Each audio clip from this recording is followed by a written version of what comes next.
Your wife has the money.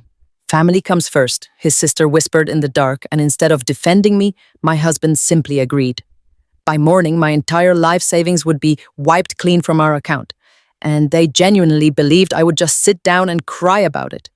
They forgot about the hidden security camera in the living room, and they definitely forgot I am a senior supply chain analyst who tracks every single transaction for a living. It was 2 a.m. when the chill of the hardwood floor woke me. The space beside me in our king bed was empty. Marcus, my charismatic husband of 6 years, was a regional sales director who often took late-night calls, but the hushed voices I heard were not discussing sales quotas. They were coming from the kitchen, and one of them belonged to his sister, Kiara. I crept down the hallway, gripping the cold drywall as my heart began to pound a frantic rhythm against my ribs. I held my breath, hiding in the shadows just beyond the kitchen island. And Kiara had shown up unannounced hours ago, dragging her designer luggage and an attitude that always made my stomach knot. Now, under the dim glow of the range hood, she was leaning in close to Marcus, her acrylic nails tapped against the marble countertop. She needed $30,000 for a luxury salon lease, a ridiculous sum she expected my husband to produce out of thin air. But the words that actually stopped my heart were the ones that followed. Your wife has the money. Marcus, Kiara hissed, her voice dripping with toxic entitlement. Family comes first. She does not need all that cash just sitting there. You need to handle this. I waited for Marcus to shut her down. I waited for the man who promised to protect me, to tell his sister that my hard-earned savings were strictly off limits.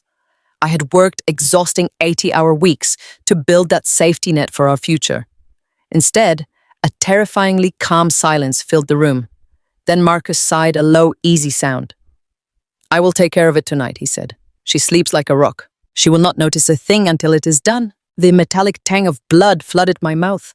I had bitten down on my lower lip so hard to keep from screaming that it actually broke the skin. A violent shiver ran down my spine, freezing the blood in my veins. This was not a panicked brother making a mistake.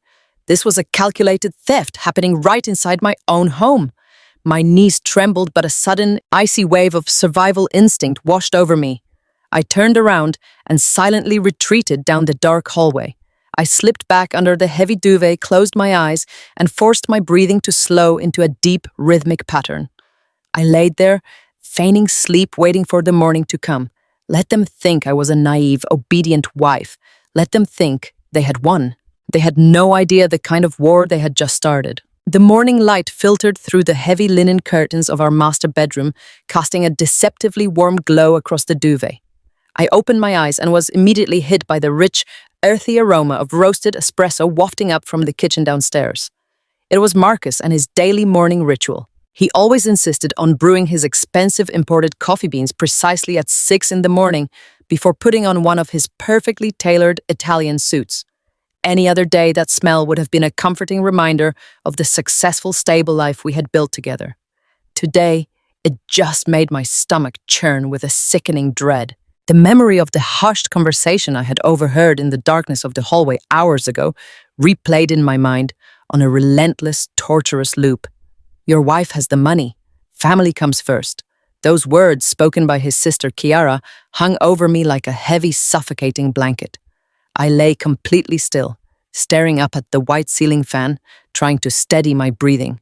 I expected a battle this morning. I braced myself for the moment he would walk into the bedroom, hand me a mug of that expensive coffee, and try to casually manipulate me into handing over $30,000 for Kiara's vanity project. I mentally rehearsed every single rejection I would throw at him. I was a senior supply chain analyst. I spent my days identifying risks, managing budgets, and securing assets for a multi-million-dollar corporation.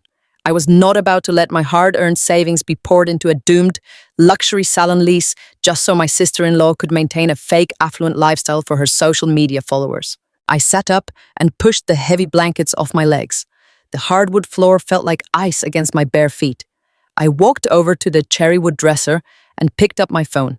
My hands were already trembling slightly. I told myself, I just needed to check our joint savings account to ensure the money was still there. We had agreed to keep our finances merged when we got married 6 years ago because Marcus insisted it was the best way to build a unified front. I had trusted him unconditionally. That account was the culmination of 8 years of my blood, sweat, and tears. It was fueled almost entirely by my annual corporate bonuses, my relentless budgeting, and all the vacations I had sacrificed to ensure we had a solid safety net. I had scrutinized our grocery bills, clipped digital coupons, and skipped the designer handbags Kiara always flaunted. I did it all because I believed I was securing our future. I believed I was protecting my family from the unpredictable hardships of life. I tapped the blue icon of my banking app. The screen flashed white for a second before prompting me for my face identification. My heart began to beat faster, a frantic, erratic rhythm thumping against my ribs. I just needed to look at the balance.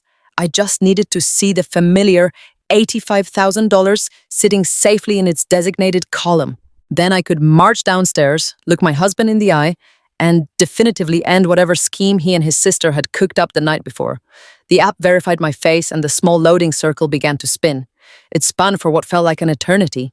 I held my breath, feeling the cool morning air catch in my tight throat. The dashboard finally loaded and the numbers materialized on the bright screen. I stared at the top line where our primary savings balance was displayed. I blinked hard, sure that my eyes were deceiving me in the early morning light. I rubbed my temples and looked back at the glowing screen. The numbers had not changed. $14.12. The air was violently sucked out of my lungs. A sharp, agonizing pain shot through my chest. $14.12. My brain refused to process the visual information. It was impossible. It had to be a glitch. Maybe the banking server was down for maintenance. Maybe the app had simply failed to load the correct data. My thumb was shaking so violently, I could barely tap the screen to refresh the page. I pulled down on the interface, watching the loading icon spin again. I prayed with every fiber of my being for the error to correct itself. The screen flashed and refreshed. $14.12. A cold sweat broke out across my forehead and the back of my neck. Panic, cold, and absolute began to claw its way up my throat. I frantically tapped into the transaction history, my vision blurring as the digital receipt loaded onto the screen. There it was in stark black and white lettering. At 2:45 in the morning, an outgoing domestic wire transfer had been initiated and authorized. The amount was not $30,000. He had not just taken the money Kiara requested for her ridiculous lease, he had emptied the entire account. He had wired exactly $85,000 out of our joint savings and sent it to an external holding account under his sole control. The sheer audacity of the theft hit me with the force of a physical blow. The room began to tilt and spin wildly. The edges of my vision went dark with black spots dancing in front of my eyes. I dropped the phone onto the plush carpet and fell to my knees, clutching my chest. I could not breathe. I was hyperventilating, gasping for air, but my lungs refused to expand. The metallic taste of fear and adrenaline flooded my mouth. My husband, the man who kissed me goodnight and promised me the world had waited until I was asleep to digitally rob me of every single penny I possessed. He had erased my safety net with the press of a button. I knelt on the floor listening to the muffled sounds of Marcus whistling a cheerful tune in the kitchen below. He was whistling. He had completely obliterated my financial security, my 8 years of grueling corporate labor, and my entire foundation, and he was downstairs cheerfully preparing his morning espresso. He actually believed he had won. He genuinely thought I was just going to be a weak, submissive wife who would wake up, cry a few meaningless tears, and accept this devastating reality because family comes first. The sharp physical pain in my chest slowly morphed into something entirely different. The naive, trusting woman who had gone to sleep the night before died right there on the bedroom floor. As I slowly reached down to pick up my phone, a new dark sensation replaced the paralyzing fear. It was a cold, calculated, absolute rage. I forced my shaking legs to carry me down the carpeted stairs. Each step felt like walking through thick mud. The rich, earthy scent of roasted espresso that had woken me up now turned my stomach. I reached the archway of the kitchen and stopped. The morning sunlight poured through the expensive sheer blinds, illuminating the pristine white quartz countertops I had spent weeks picking out. Standing there, looking like a spread from a luxury men's fashion magazine, was Marcus. He was adjusting the perfectly dimpled knot of his navy silk tie. His crisp white dress shirt was flawlessly pressed against his athletic frame. He looked so incredibly normal, so devastatingly handsome, and utterly unbothered. He took a slow, deliberate sip from his ceramic mug. He looked up and caught me staring. His handsome face broke into that easy, charismatic smile that had won him countless regional sales awards, and unfortunately, my absolute unconditional trust. "Good morning, babe," he said, his deep baritone voice washing over the kitchen island. "I made you a fresh cup. It is right there on the counter." I did not move toward the coffee. I gripped my phone so tightly my knuckles turned stark white. My voice, when I finally spoke, was completely foreign to my own ears. It was a raspy, hollow sound, stripped of all its usual warmth and affection. "Where is the money, Marcus?" He paused mid-sip. He did not drop the mug. He did not widen his dark eyes in sudden shock. He simply lowered the cup to the marble counter with a soft click and raised an inquisitive eyebrow. "What money, sweetheart? Do not play games with me," I said, my voice rising, as the cold panic fought its way back up my throat. "I just checked the joint savings app. $85,000 is gone. You wired it out at 2 in the morning to an external account. Where is it?" I expected him to break down. I expected him to fall to his knees and confess that he had made a terrible mistake or that his sister had begged him until he caved under the pressure. I expected a husband caught in the middle of a massive, devastating betrayal. Instead, Marcus let out a soft, patronizing sigh. He leaned casually against the counter, crossing his arms over his broad chest, and looked at me with a highly calculated mixture of pity and mild annoyance. "Samantha, you need to calm down," he said, his voice terrifyingly smooth and devoid of any guilt. "You're getting yourself worked up over nothing. I transferred the funds to a secure holding account to take care of a massive emergency for Kiara." "Over nothing," I gasped, taking a trembling step forward. "You wiped out our entire life savings in the middle of the night without telling me, and you call it nothing. That money took me 8 years to build." "Kiara was in trouble, Samantha," he stated firmly, cutting me off with a sharp wave of his hand. "Real trouble. She got mixed up with some highly dangerous people trying to keep her business afloat. Loan sharks. They were threatening her life. They showed up at her apartment last night demanding payment. She came here terrified and shaking. I had to act fast to clear the debt and get them off her back. Family comes first, you know that." I stared at him, my analytical mind racing back to the hushed laughs and toxic whispers I had overheard just hours ago. They had not been shaking with fear. They had been conspiring. But Marcus was a master salesman, and right now he was selling me a completely fabricated reality. "You did not even wake me up," I countered, my voice shaking with a volatile mix of fury and disbelief. "You just stole my money to pay off your sister's alleged loan sharks without a single word of discussion. First of all, it is our money," he corrected his tone, dipping into a chillingly cold and authoritative register. "And second, I did not wake you because I knew exactly how you would react. Look at you right now. You are being completely hysterical. You are vibrating with anger over numbers on a screen, while my sister was fearing for her actual physical safety." I opened my mouth to argue, but he stepped closer, closing the distance between us until his towering frame cast a heavy shadow over me. He looked down at me, his dark eyes locking onto mine with a manipulative, heavy intensity. "I needed to protect a black woman from violent criminals, Samantha," he said, his voice dripping with heavy, calculated guilt. "Kiara does not have the privileges or the financial safety nets we do. She was desperate and completely out of options. I stepped in to save her life. Are you honestly telling me you would have prioritized hoarding cash in a bank account over an innocent woman's physical safety? Are you really that incredibly selfish?" The accusation hit me like a physical strike to the chest. He was weaponizing race, weaponizing family loyalty, and twisting my financial prudence into a massive moral failing. He was turning my 8 years of grueling corporate supply chain analysis, my skipped vacations, and my strict budgets into an act of supreme selfishness. It was a masterclass in sociopathic gaslighting. I stood there paralyzed by the sheer audacity of his lies. Seeing my sudden silence, Marcus smiled a soft, victorious curve of his lips. He reached out and gently rubbed my tense shoulder, playing the role of the patient, forgiving husband, dealing with an irrational wife. "It is an investment, babe," he murmured, his tone shifting back to that smooth, charismatic cadence. "Kiara is getting her life together. She's launching a massive project next month. She will pay every single cent back, with interest in less than 30 days. I swear to you on my life. You just need to trust me and stop overreacting. We are a team, remember." He did not wait for my response. He checked the gold watch on his wrist, the one I had bought him for our third anniversary, and picked up his heavy leather briefcase. "I have a massive quarterly review meeting with the regional vice presidents today," he said, brushing past me toward the hallway. "Do not worry about this anymore. I have it handled. Have a good day at work and try to relax." He paused at the front door, turning back to look at me, standing frozen in the kitchen. He walked back over, leaned down, and pressed a patronizing, lingering kiss to my forehead. I felt my skin crawl under his lips. "I love you," he whispered casually. The heavy oak door clicked shut behind him, leaving me completely alone in the silent house. The smell of the expensive espresso suddenly made me gag.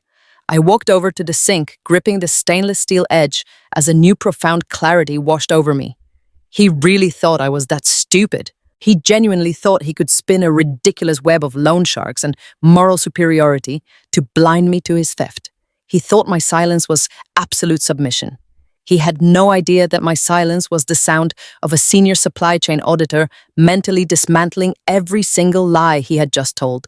I wiped the spot on my forehead where he had kissed me.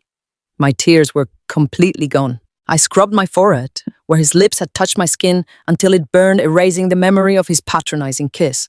The trembling in my hands stopped. The terrified, weeping wife who had fallen to the bedroom floor was gone. In her place, the senior supply chain analyst woke up. My career was built on tracing missing assets, finding discrepancies in ledgers, and uncovering the hidden truth. Marcus had presented a fraudulent narrative. He claimed an emergency involving loan sharks and imminent danger, but my professional instincts screamed that the variables did not align. People running for their lives do not whisper about family loyalty. They panic. Kiara had done none of those things. She leaned against my counter, tapping her acrylic nails with the casual impatience of a woman waiting for room service. I needed hard data to verify the anomaly. My eyes landed on the woven basket on top of the living room bookshelf. A cold wave of adrenaline rushed through my veins. Hidden seamlessly behind an artificial vine was a tiny black sphere. It was the motion-activated nanny camera I purchased 6 months ago to watch our golden retriever. Marcus had completely forgotten it existed. I snatched my phone off the counter and opened the security application. I tapped the playback icon, selecting the timestamp for 2:00 in the morning. The screen buffered before the high-definition night vision footage flickered to life. The living room was bathed in a ghostly green glow. I watched the digital timestamp tick by. 2 figures strolled into the frame. It was Marcus and Kiara. They were not running. They were not looking out the windows in terror. Marcus walked over to the custom bar cart I had bought him for his birthday. He casually picked up a heavy crystal decanter and poured 2 generous glasses of expensive scotch. He handed one to his sister, and they clinked their glasses together in a silent toast.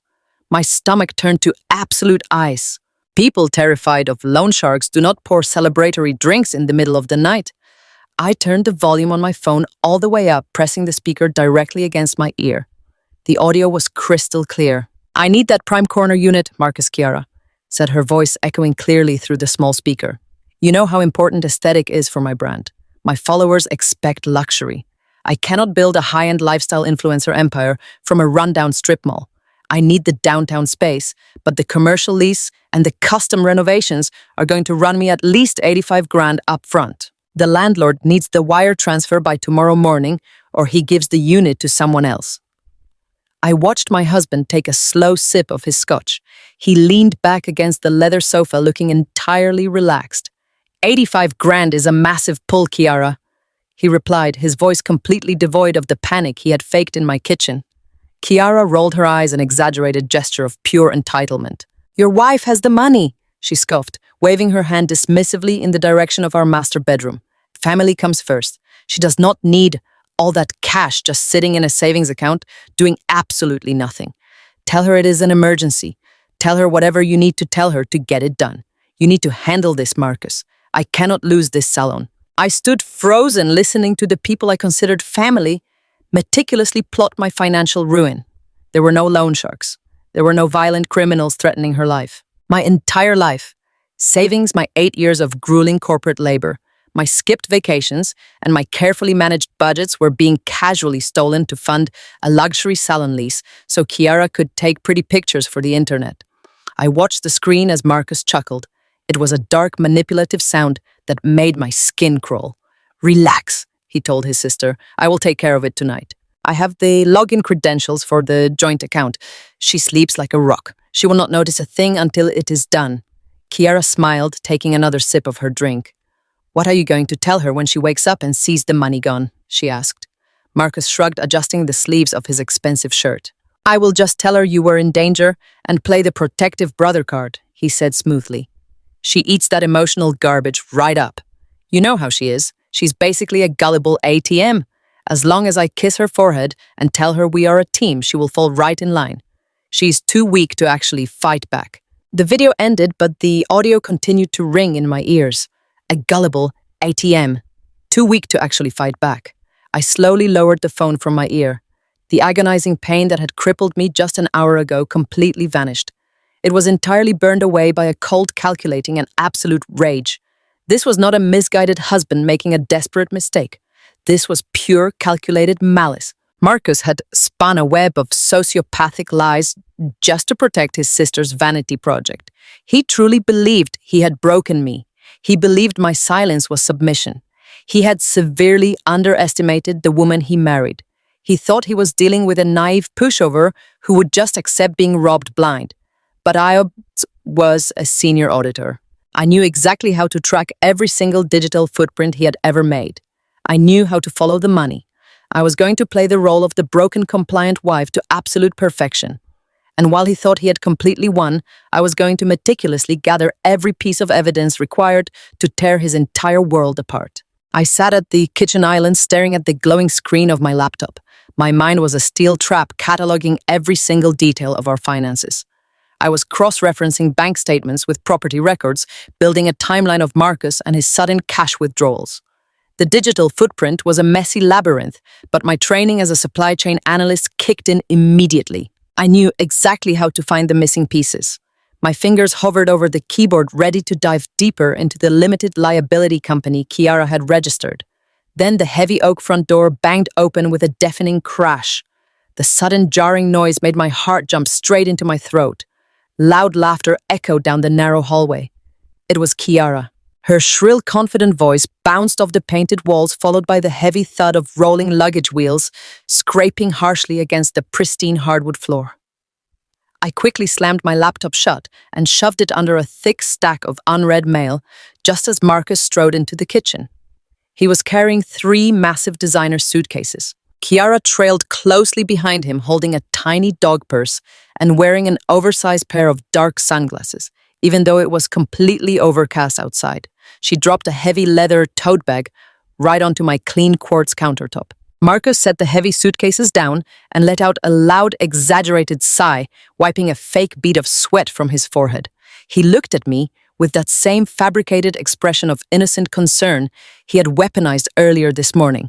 "Hey, babe," he said smoothly.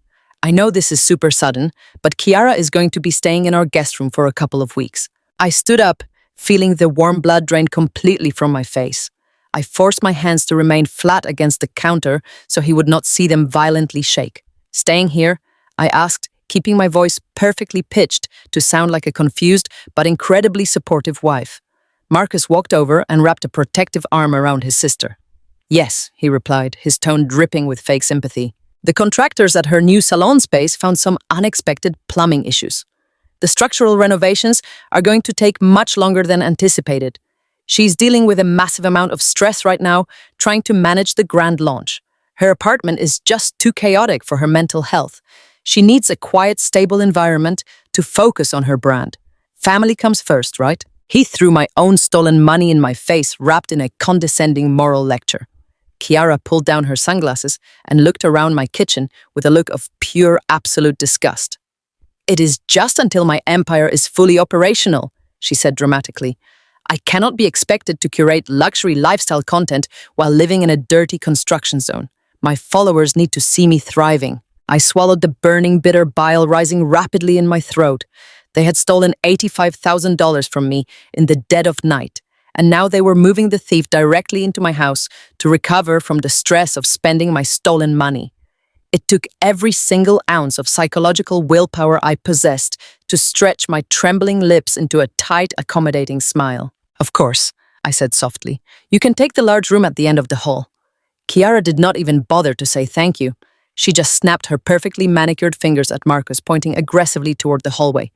"Be careful with the canvas bags, Marcus," she ordered. "Those are limited edition pieces." She strutted past me, her heavy floral perfume hanging in the air like a thick, toxic cloud. I watched them march confidently into my guest room. The sheer, unparalleled audacity of the home invasion was breathtaking. Within 10 short minutes, Kiara had completely taken over the entire space. She dragged my carefully arranged guest towels onto the floor just to make room for her extensive imported skincare collection. I stood quietly in the doorway, playing the role of the gracious host while she loudly critiqued my home. "This overhead lighting is terrible for my skin tone." "Samantha," she complained, staring critically at the vanity mirror. "And this wall color is so incredibly depressing. It completely clashes with my luxury aesthetic. You really need to hire a professional interior designer." I mean, absolutely no offense, but this whole house screams middle-class mediocrity. I gripped the doorframe, digging my nails into the painted surface. "No offense taken, Kiara." I replied, my voice completely hollow. "I am glad you have a safe, comfortable place to stay." She ignored me, tossing a pile of silk clothes onto the fresh bed. "Since I am going to live here, you need to clear out the top shelf of the refrigerator," she commanded without looking at me. "I only eat strictly organic farm-to-table meals. My nutritionist says my cortisol levels are spiking from this business trauma. I need fresh pressed celery juice every morning at 8, and please only buy imported alkaline water. Regular tap water makes my skin break out. I need to be in perfect condition for the salon launch." I nodded slowly, absorbing every ungrateful insult. "I will go to the grocery store right now." I promised, stepping back into the quiet hallway. I walked quickly down the hall and stepped into the bathroom, locking the door behind me. I did not cry. I did not break down. Instead, I pulled my phone from my pocket and opened the hidden security application. I ordered 3 hidden cameras with overnight shipping. I would happily fetch her alkaline water. I would gladly press her organic celery juice. I would play the perfect submissive maid to my toxic sister-in-law. Because every time she opened her mouth to brag, I would be recording. They were digging their own graves inside my house, and I was going to hand them the shovels. The heavy front door clicked shut, echoing through the suddenly quiet house. I stood frozen in the hallway, listening to the faint beep of Marcus locking my car. He had casually tossed me his keys earlier, claiming Kiara needed a celebratory dinner at that obscenely expensive downtown steakhouse to calm her nerves. They took my imported luxury sedan because Kiara said Marcus's car smelled too much like gym leather. I had smiled that tight, accommodating smile and told them to have a wonderful evening.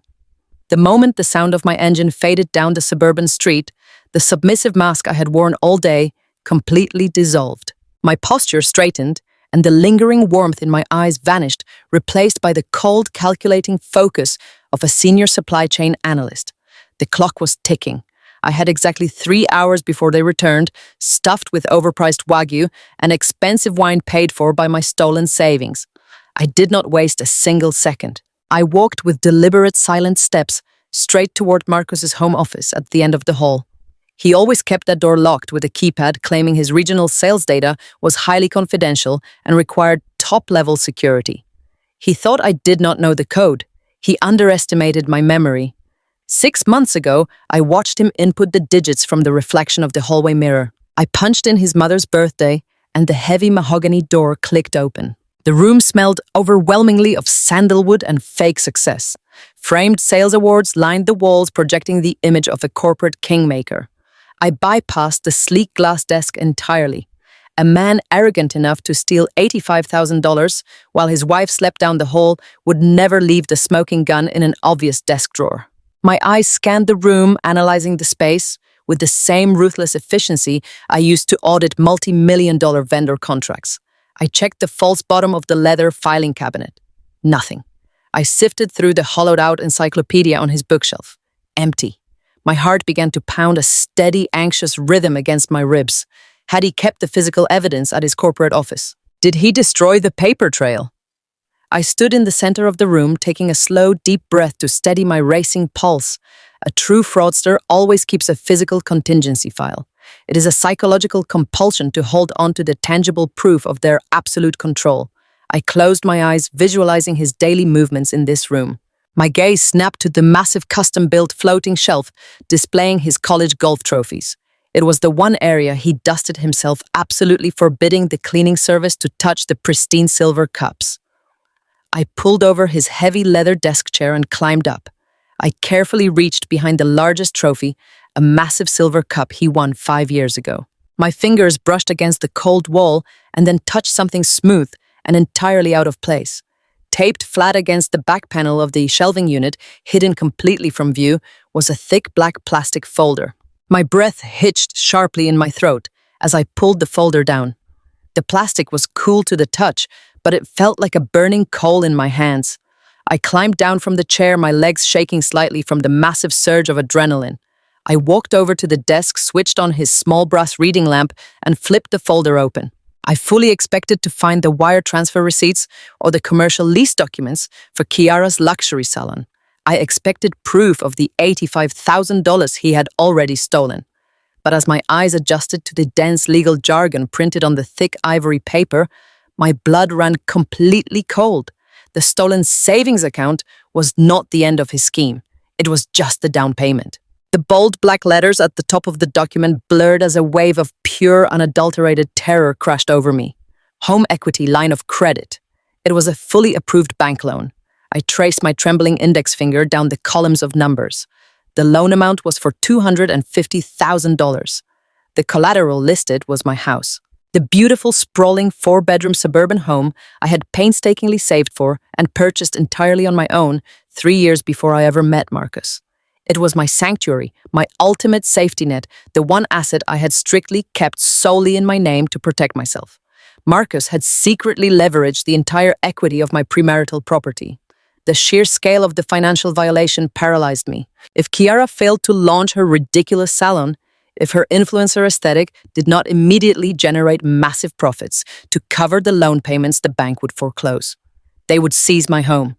I would be left completely destitute, sleeping on the streets while they walked away clean. The panic tearing through my chest was suffocating, but the auditor inside me violently forced my brain back into focus.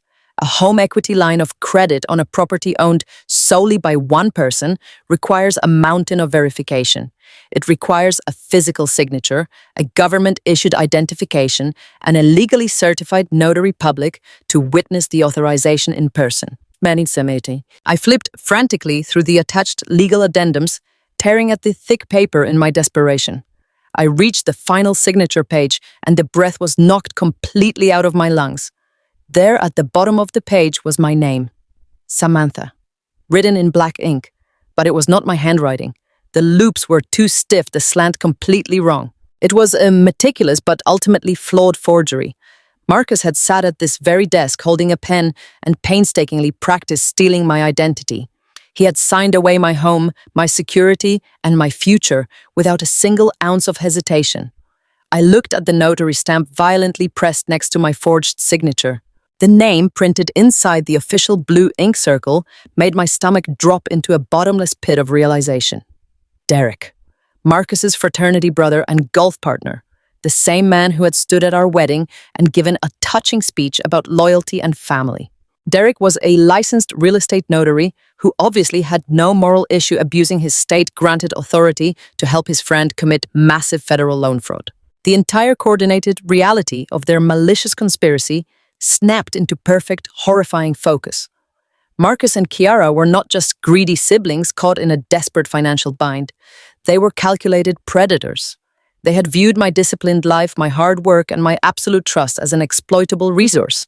They looked at my home and saw a massive piggy bank waiting to be smashed open. They assumed I would just accept the initial theft of my savings and never dig deep enough to uncover the radioactive bomb they had planted under my foundation. They genuinely thought I was a submissive, weak-willed woman who would rather lose absolutely everything than create a hostile conflict within her marriage. My vision tunneled as I stared at the forged signature on the paper. The initial shock evaporated completely, replaced by a searing, brilliant clarity. The stakes were no longer just about recovering my stolen $85,000. This was now a desperate, brutal fight for my basic survival. If I confronted him tonight, he would panic.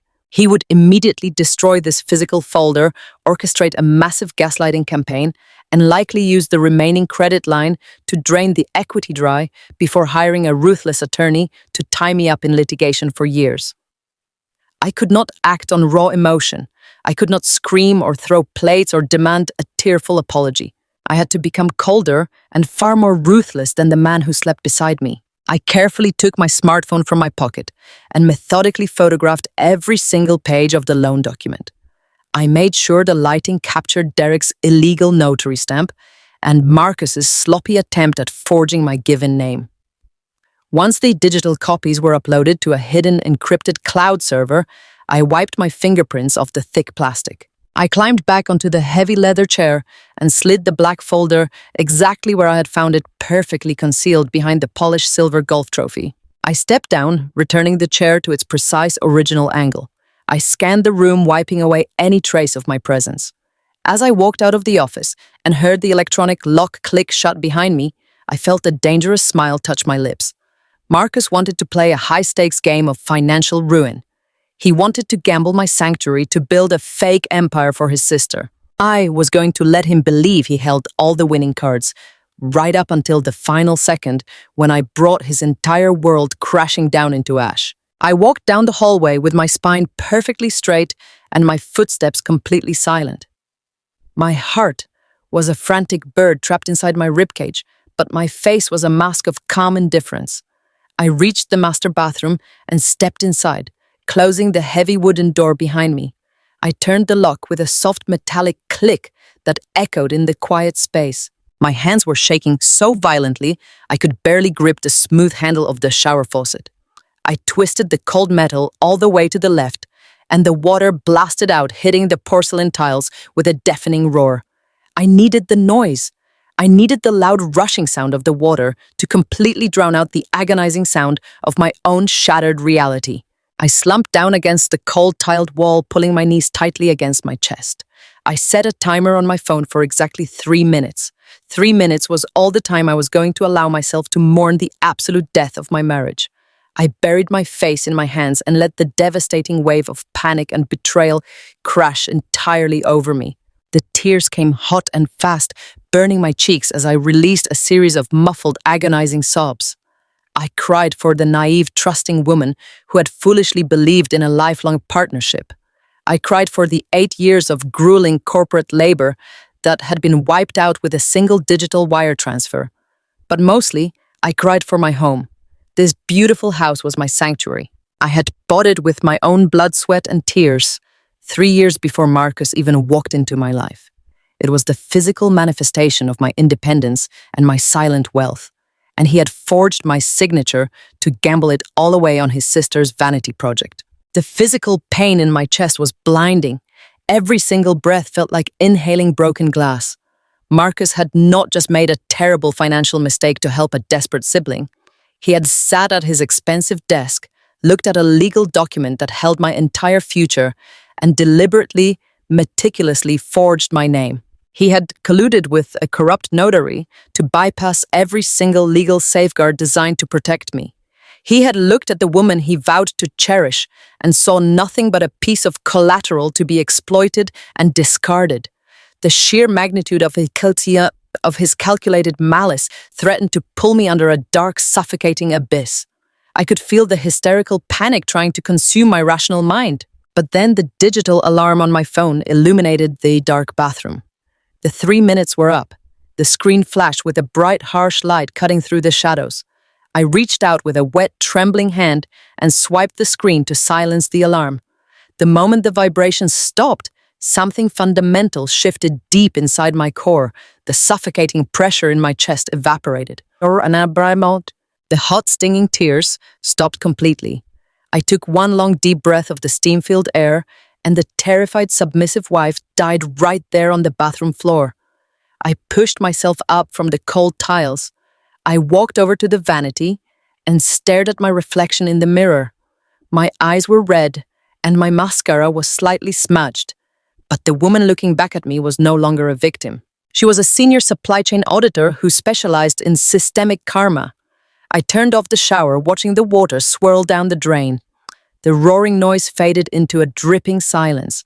I grabbed a soft cotton towel and methodically dried my face, wiping away every single trace of weakness. I was done crying.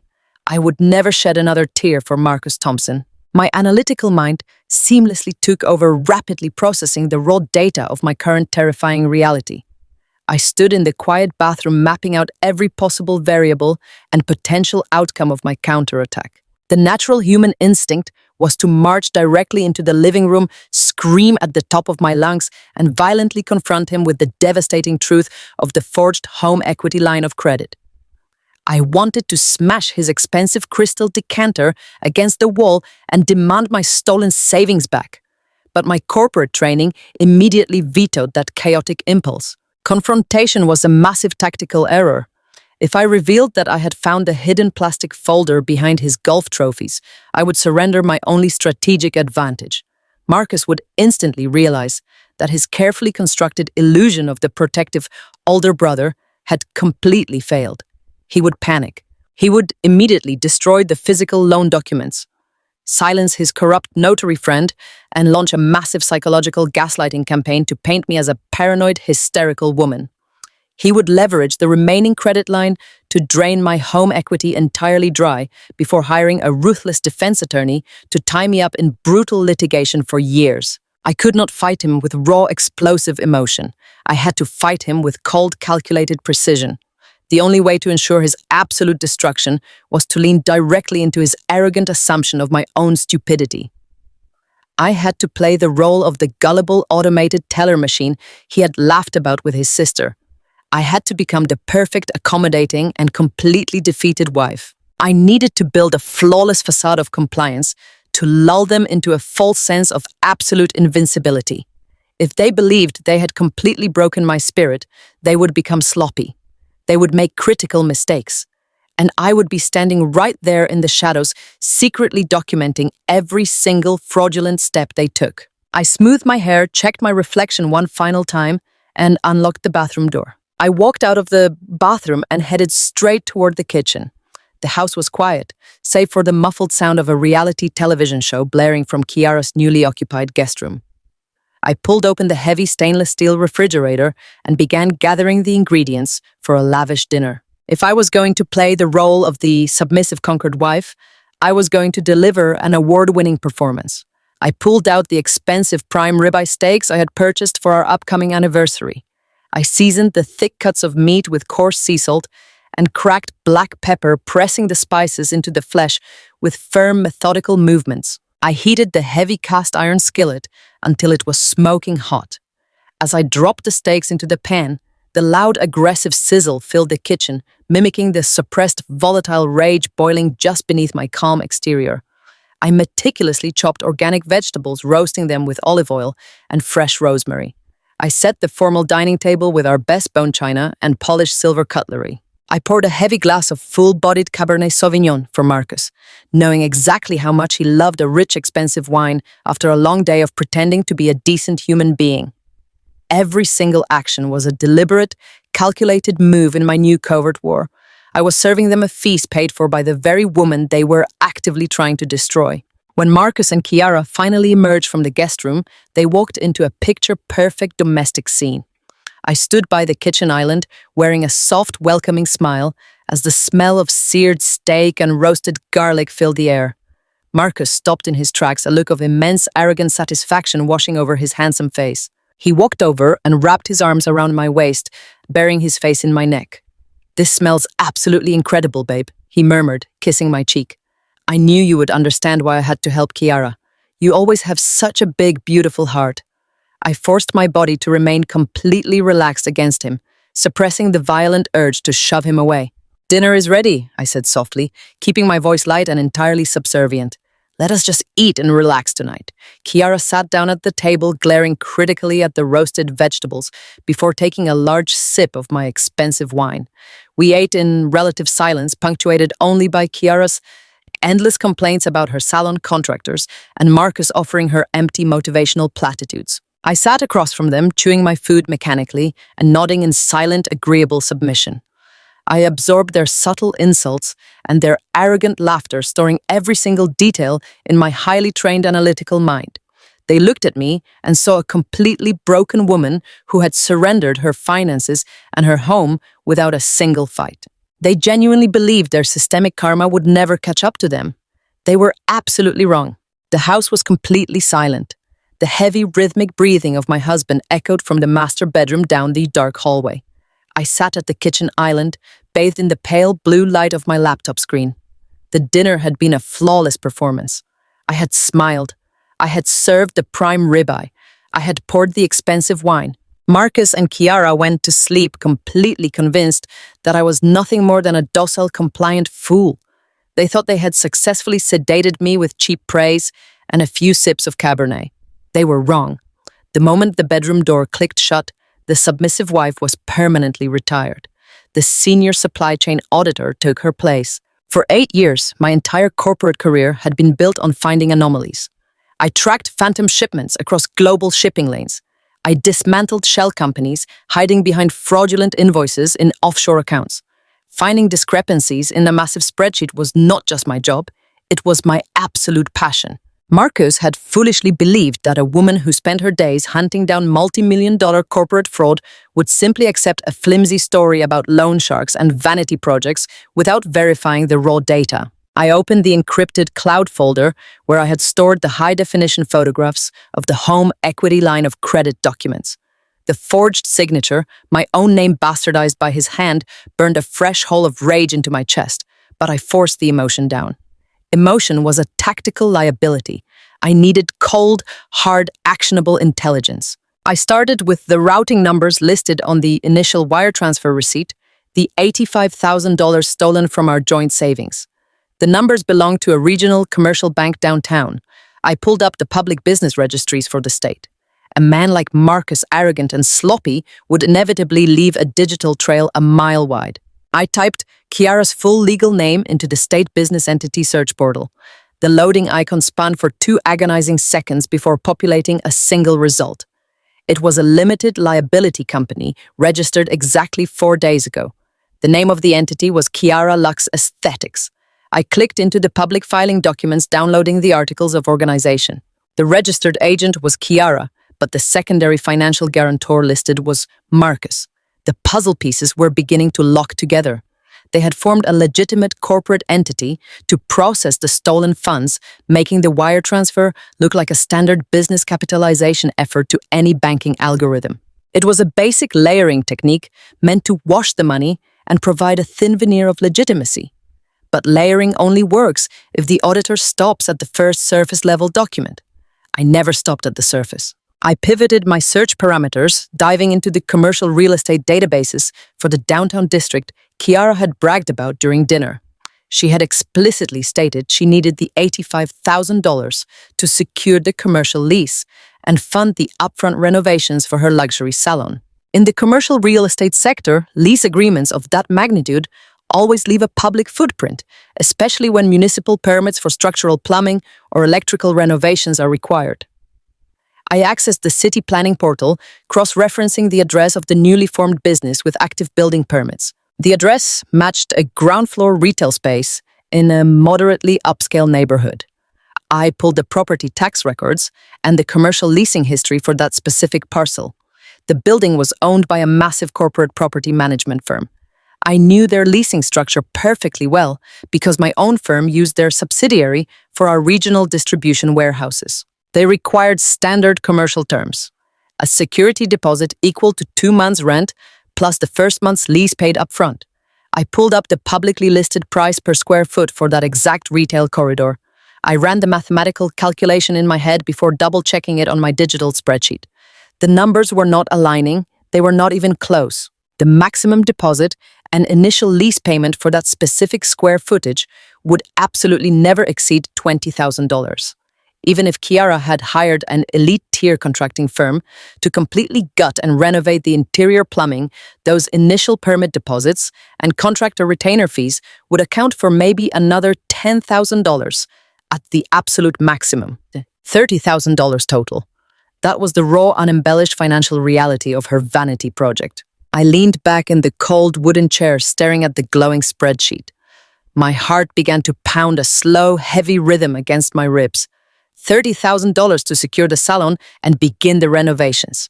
That meant the remaining $55,000 from my stolen life savings was completely unaccounted for. It had not gone to the landlord. It had not gone to any contractors. It had vanished into thin air, but the mathematical anomaly did not stop there. The missing $55,000 was just a drop in the ocean compared to the secondary layer of fraud. The home equity line of credit, the massive bank loan secured by the forged signature on my premarital property, was for $250,000. I rubbed my tired eyes, the bright light of the screen burning my retinas. Why would Marcus risk federal loan fraud and consecutive years in a state penitentiary to secure $250,000 in credit if Kiara's salon only required a fraction of that amount? The narrative of the desperate sister needing a financial bailout was rapidly crumbling under the weight of the raw data. The loan sharks were a lie. The $85,000 lease requirement was a complete lie. The entire foundation of their story was a meticulously constructed fabrication designed to manipulate my empathy and blind me to a much larger, much more sinister operation. I opened a new secure browser window, masking my network address through a virtual private tunnel. I needed to trace the exact flow of the missing $55,000. I pulled the full routing data from the bank wire. The money had landed in the Kiara Lux Aesthetics business account, but it had not stayed there. Commercial bank accounts require a secondary layer of authentication for massive outgoing transfers, but internal sweeps between linked accounts are often entirely seamless. I ran a deep background search on Marcus using every skip tracing tool I had acquired from my corporate forensic contacts. I searched for secondary holding companies, hidden corporate structures, and offshore accounts. The digital trail led me directly to a quiet, obscure wealth management firm specializing in high-risk algorithmic day trading and decentralized cryptocurrency portfolios. Marcus had opened a private trading account under his own name exactly 6 months ago. I stared at the screen, the sickening truth finally washing over me in a wave of absolute crystalline clarity. He was not saving his sister. He was not making a solid familial investment. Marcus had developed a massive catastrophic gambling addiction disguised as high-risk financial trading. He had blown through his own hidden cash reserves. He had leveraged his sister's fake salon business as a convenient emotional smokescreen to steal my life savings to cover his massive market losses. But the most terrifying variable was the $250,000 line of credit. The $250,000 secured by the roof over my head. He had not tapped into those funds yet. The loan documents were freshly signed, the ink barely dry on his forged signature. He was preparing to double down. He was preparing to drain the entire equity of my sanctuary to chase his catastrophic financial losses in the volatile market. He was going to bet my home, my security, and my entire future on a high-risk algorithmic trading platform. The sheer scale of the betrayal was breathtaking. He had invited his sister to live in my house, using her as a human shield to distract me from his impending financial nuclear strike. Kiara was entirely complicit, taking her $30,000 cut for the salon lease in exchange for playing the role of the damsel in distress. They were parasites feeding off my stability.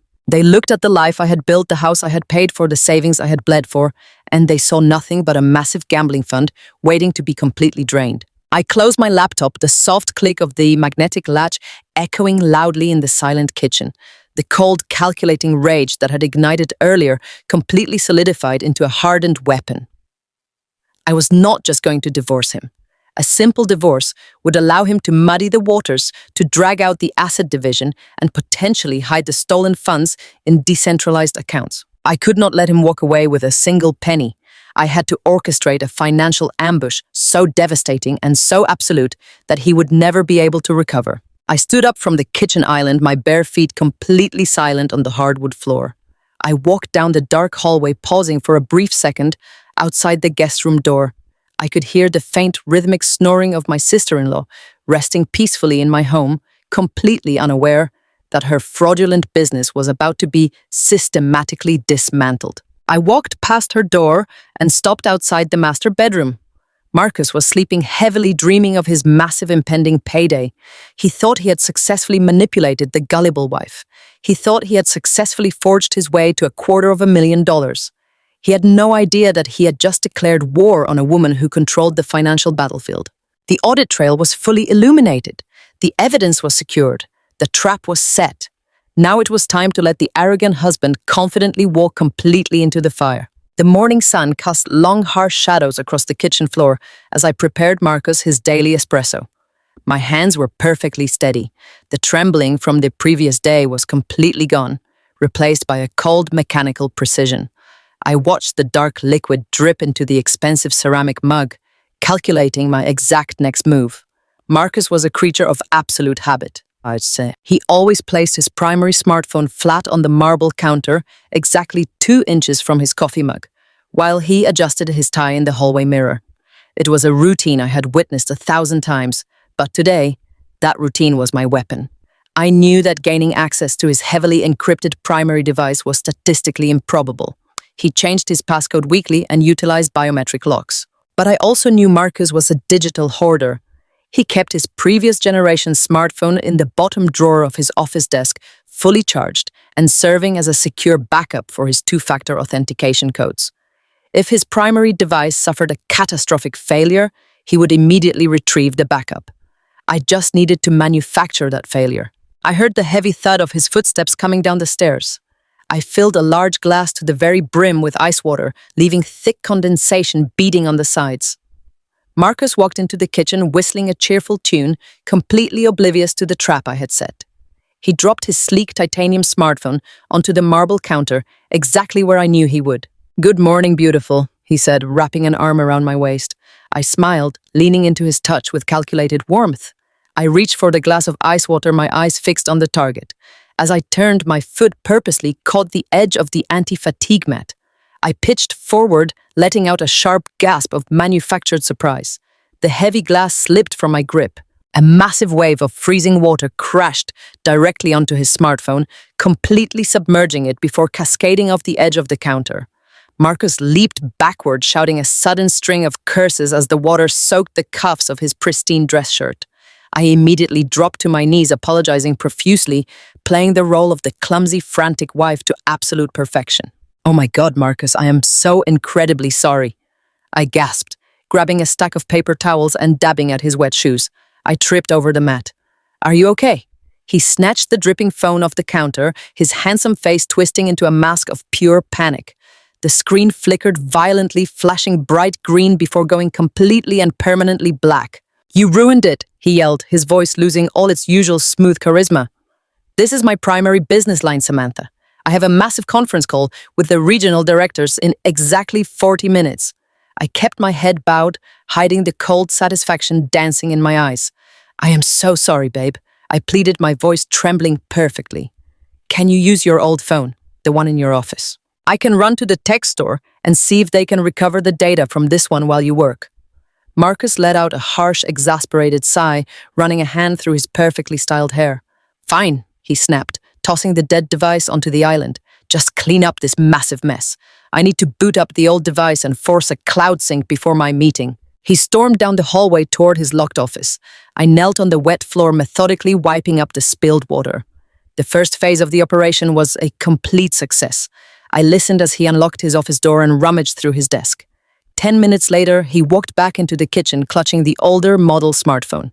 The screen was glowing, displaying a loading bar as it pulled his entire digital life from the remote cloud server. "I'm going to take a quick shower and change my wet shirt," he muttered, glaring at the spots on his sleeves. "Do not touch this phone, Samantha. It is downloading critical corporate files." I nodded submissively, clutching the damp paper towels. The moment I heard the heavy glass door of the master shower slide shut and the loud rush of the water begin, I moved. I wiped my hands completely dry on my jeans and walked over to the kitchen island. The backup phone was sitting there, the screen still illuminated as the final synchronization protocols completed. Marcus had made a fatal logistical error. Because it was an older backup device kept strictly in a secure location, he had never bothered to update the biometric security or change the original numerical passcode. It was still set to the year we bought our first car. I picked up the device, my thumb flying across the smooth glass screen. The phone unlocked instantly. I did not waste time looking at his standard text messages or his corporate email accounts. A man laundering stolen funds and leveraging premarital assets does not discuss his crimes on open, unencrypted channels. I navigated straight to the application library, scrolling past the standard utilities until I found exactly what I was looking for. It was a secure, encrypted messaging application disguised as a generic calculator. I knew this tactic from my forensic audits. Corrupt vendors often use these shadow applications to bypass corporate compliance tracking. I tapped the icon and the screen prompted me for a secondary PIN. I paused, analyzing Marcus's psychological patterns.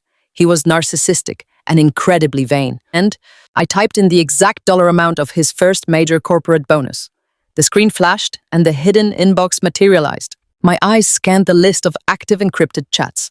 The most recent thread was labeled with a simple crown emoji. I clicked it open. It was a direct line to his sister, Kiara. The timestamps proved they had been messaging all night while I was supposedly sleeping. I scrolled up rapidly, my mind absorbing the raw data at lightning speed. The conversation had nothing to do with commercial leases or luxury salon aesthetics. It was a meticulously detailed ledger of high-level financial crimes. Kiara had sent a message at 3 a.m. "The 85,000 is washed," she wrote. I pushed it through the aesthetic business account and routed it to the offshore crypto wallet just like you asked. The transaction fees were brutal, but the cash is untraceable now. When are we moving the rest of the capital? I felt a cold chill radiate down my spine as I read Marcus's reply.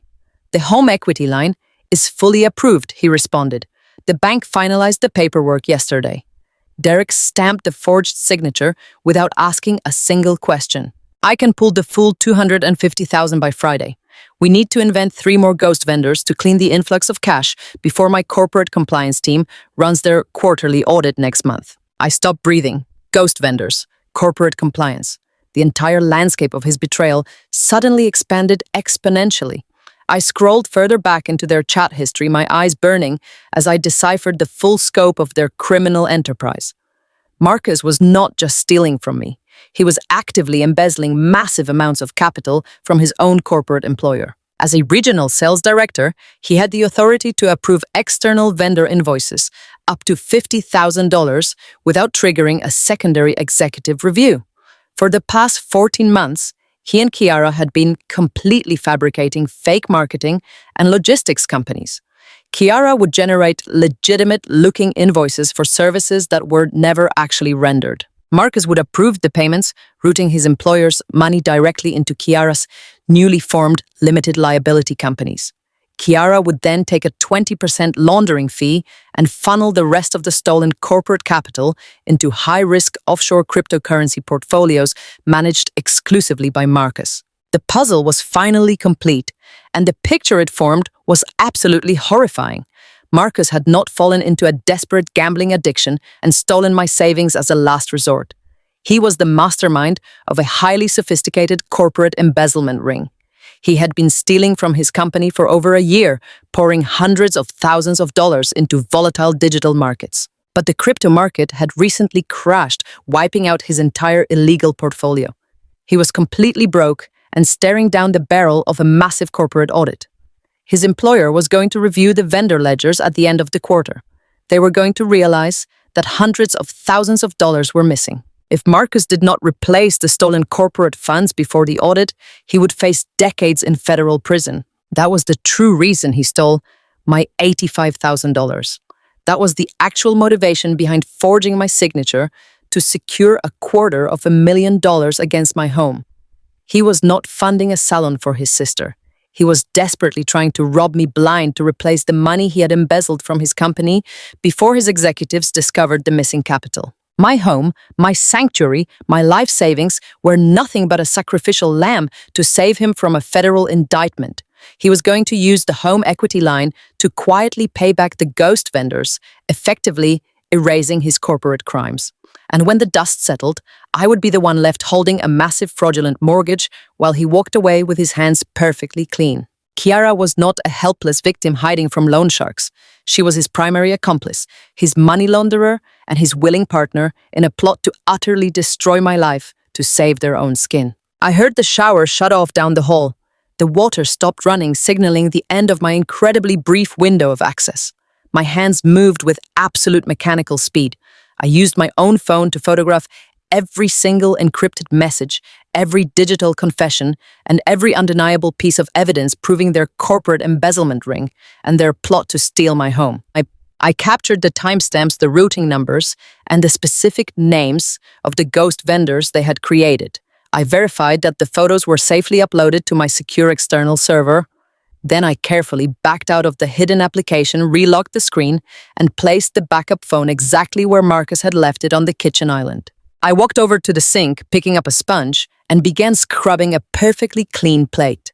The magnitude of what I had just uncovered should have paralyzed me with terror. My husband was a corporate embezzler, a master manipulator, and a desperate criminal willing to sacrifice my entire future to save himself. But as I listened to the bathroom door open and heard Marcus whistling as he walked down the hallway, I felt no fear at all. Knowledge is absolute power, and I now held every single key to his total destruction. He thought he was playing a brilliant game of financial chess, but he had no idea he was playing against a woman who controlled the entire board. I rinsed the plate, my expression a mask of perfect domestic compliance. The submissive wife was ready to serve him his morning coffee. The ruthless auditor was ready to burn his empire straight to the ground. I walked silently back to the kitchen island, my bare feet gliding across the cold hardwood floor. The backup phone was exactly where Marcus had left it, but I had memorized the cloud sync passwords and the master encryption keys. I opened my personal laptop and pulled a heavy black external hard drive from my work satchel. I plugged the physical drive into the USB port, listening to the soft mechanical hum as the disk spun to life. The pale blue light of the monitor washed over my face, illuminating a woman who had completely shed her naive skin. I was no longer the devoted wife agonizing over a stolen savings account. I was a senior supply chain auditor initiating a full-scale forensic investigation into a hostile entity. In my profession, every single input must perfectly match its corresponding output. When inventory mysteriously disappears, we call it shrinkage, and we hunt down the exact point of failure with absolute ruthless efficiency. Marcus was about to learn that financial shrinkage leaves an indelible digital footprint. My fingers flew across the keyboard, bypassing the standard security protocols using his stolen credentials. I bypassed the two-factor authentication by intercepting the silent push notifications on the backup device. I was inside his digital vault. The screen populated with neatly organized folders. Marcus was incredibly arrogant, but he was also meticulous. He had categorized his entire criminal enterprise into specific financial quarters, believing his cloud server was an impenetrable fortress. He forgot that every fortress has a backdoor if you know exactly where to look. I initiated a mass download, dragging the master folders directly onto my external hard drive. The progress bar appeared on my screen, estimating the transfer time at exactly 14 minutes. 14 minutes to capture every single shred of evidence I needed to completely destroy his life. While the massive data transfer quietly ran in the background, I opened the specific directory containing the raw banking receipts and the digital invoices. The sheer volume of the fabricated documentation was staggering. I pulled up the primary ledger for Kiara Luxe Aesthetics. My eyes scanned the incredibly poorly constructed document files Kiara had submitted to Marcus' corporate employer. She had billed his logistics corporation for high-level aesthetic consulting and executive wellness retreats. The descriptions were completely laughable. A massive multinational shipping company does not pay $50,000 a month for holistic team building and floral arrangements. Yet there was Marcus' digital signature right at the bottom of every single approval form, authorizing the immediate release of corporate capital into his sister's fraudulent bank account. I opened the corresponding bank wire receipts.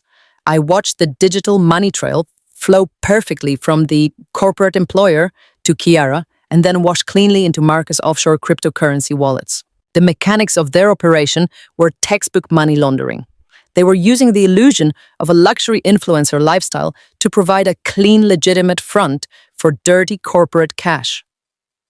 Kiara was not a helpless victim crying about loan sharks. She was a deeply complicit financial mule actively participating in a massive federal crime in exchange for designer handbags and organic celery juice. I dragged every single one of those fake invoices and wire transfer confirmation codes onto my secure hard drive. The evidence was irrefutable and completely damning. But my analytical mind was still snagged on one specific massive discrepancy: the $85,000 stolen directly from my personal life savings. I opened the routing trace for that exact wire transfer. Marcus had told his sister the money was going toward the commercial salon lease, but the raw data on my screen told a completely different and far more sinister story. I tracked the $85,000 as it hit Kiara's account. It sat there for exactly 3 hours before being wired again, but it did not go to a commercial landlord or a structural plumbing contractor. The routing numbers pointed directly back to a subsidiary holding account controlled by Marcus' corporate employer. My heart pounded a steady, relentless rhythm against my ribs as the final pieces of the puzzle aggressively snapped into perfect alignment. Marcus had not stolen my money to fund a salon.